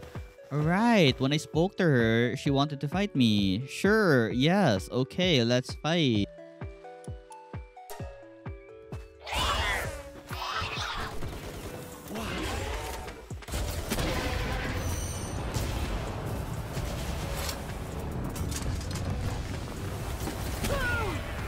Yeah, that was pretty fast. About 2 rockets and they died. So I guess I'm the Master Pal Tamer. I then caught another Knocklim, but for some reason it was stuck in this wall-like place. So I easily just took care of it, caught it, and this will be our 3rd Knocklim. So this is my team right now. We have 3 Knocklim, 1 Jet Dragon, and a Gale Claw for gliding. I immediately tried out the Knocklim, and with the Steel Guardian mode, see if it can tank the boss at least.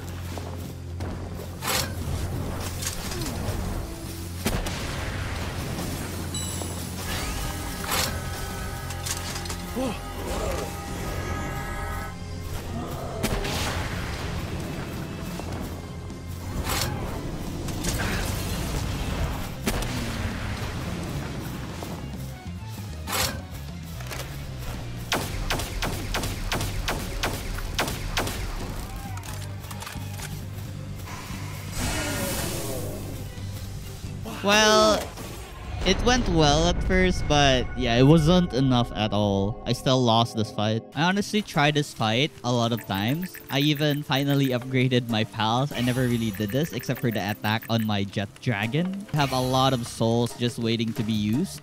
I also made myself some food buffs that would give me 20% attack and 20% defense. But sadly, you can only have 1 buff at a time. So I chose the attack since there's a timer of 10 minutes. And if we can't defeat it in 10 minutes, we lose. I was honestly so close on my 3rd attempt, but I ran out of time. 11,000 left, but there's just no more time. And I also died from the laser beam. This is just so sad, I swear. Alright, I also crafted this thing that can butcher pals on the go. You don't need to butcher them yourselves. They'll just get butchered and became items like this. Alright, I made further upgrades on my current pals. And this will be our 5th attempt on Saya. Alright, I'm buffing up. And with this, for sure, we will win.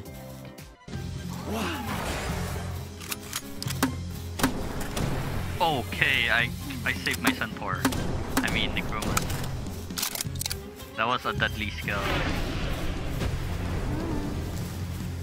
Yeah. He needed to dodge. Oh my! Freaking hell!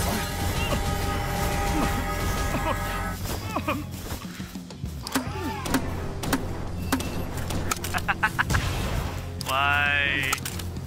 I really hate that laser attack. Not back.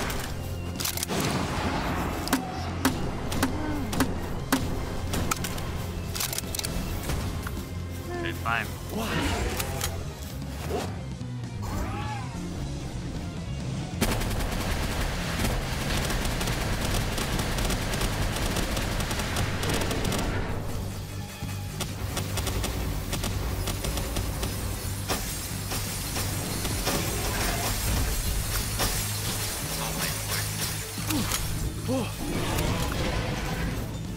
Yeah.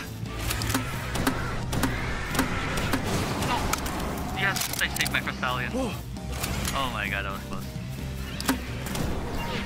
Oh no. Yes.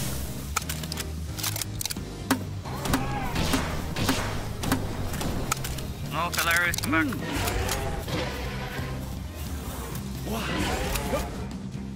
Fly high.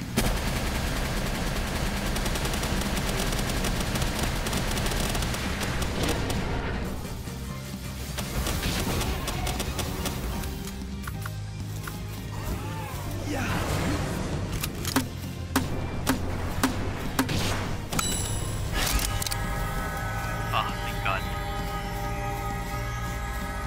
Yeah. I went to heaven. I saved it again.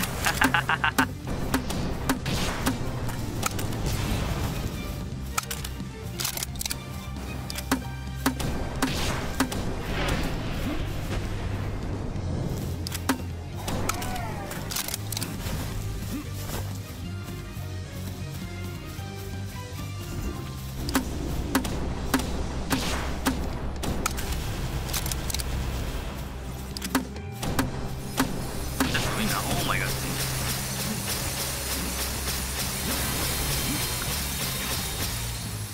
Hilarious. Oh my God. The mine.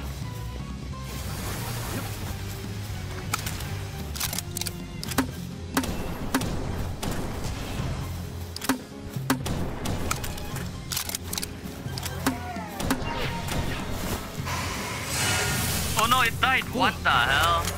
No. Hilarious was one of our best DPS with a poison.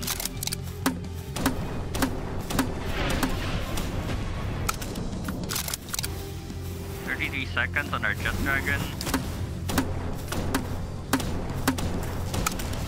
That's 6 minutes up.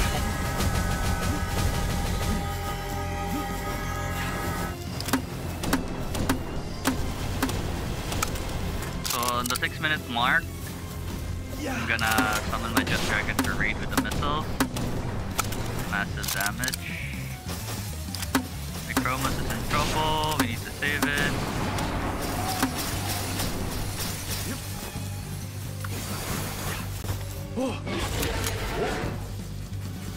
Why does it not have enough stamina? We can have Jet Dragon, why?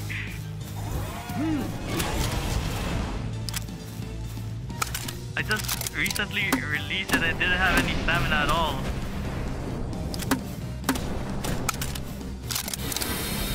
Ah, why me? Why me?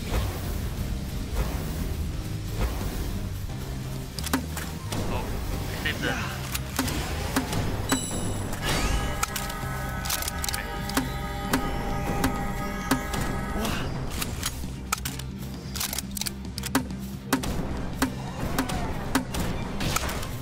It's our chance! Stop attacking! This thing is griefing me, I swear to God. Armor is damaged. No. My Jet Dragon died. What the hell? We have 5 minutes left. We can do this. Freeze it. I have my Frost Stallion left and my Necromus left.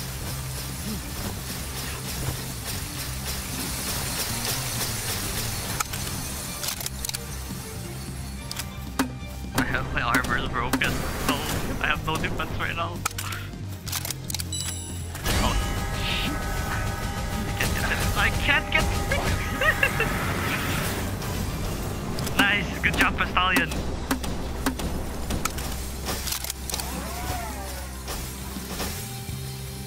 Still alive. Yeah, it's frozen.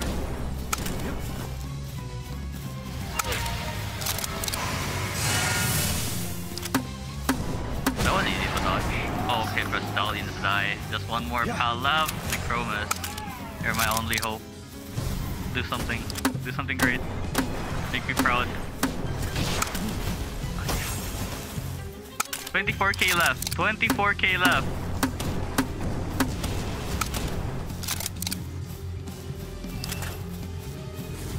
Yeah.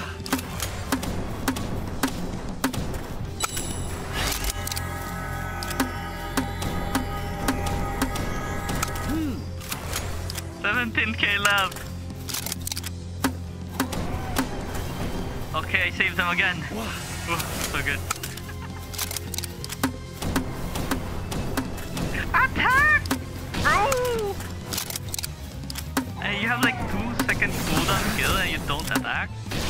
Yes! Stabber to that! Yes! We got it! And finally, we have defeated Saya and Celine. Let's go! The only thing left now was pal number 112. And it was time to summon her and call it the completion of our playthrough for Palworld.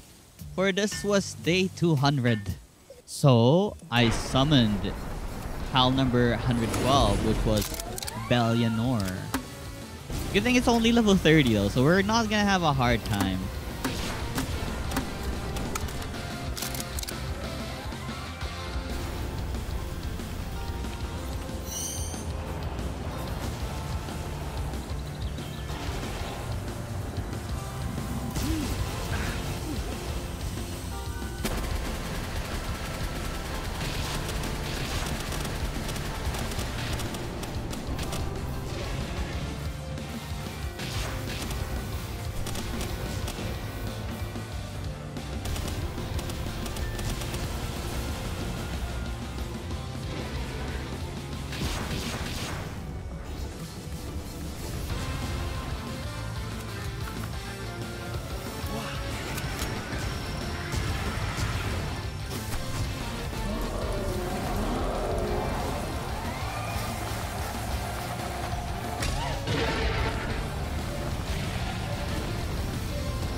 Alright, thank you guys so much for watching my 200 days in Palworld. Don't forget to hit that like and subscribe button. For the PAL, we actually got an egg, and once incubated, it will turn into the Belianor. Alright, thank you guys once again. Bye now. You guys have a wonderful day.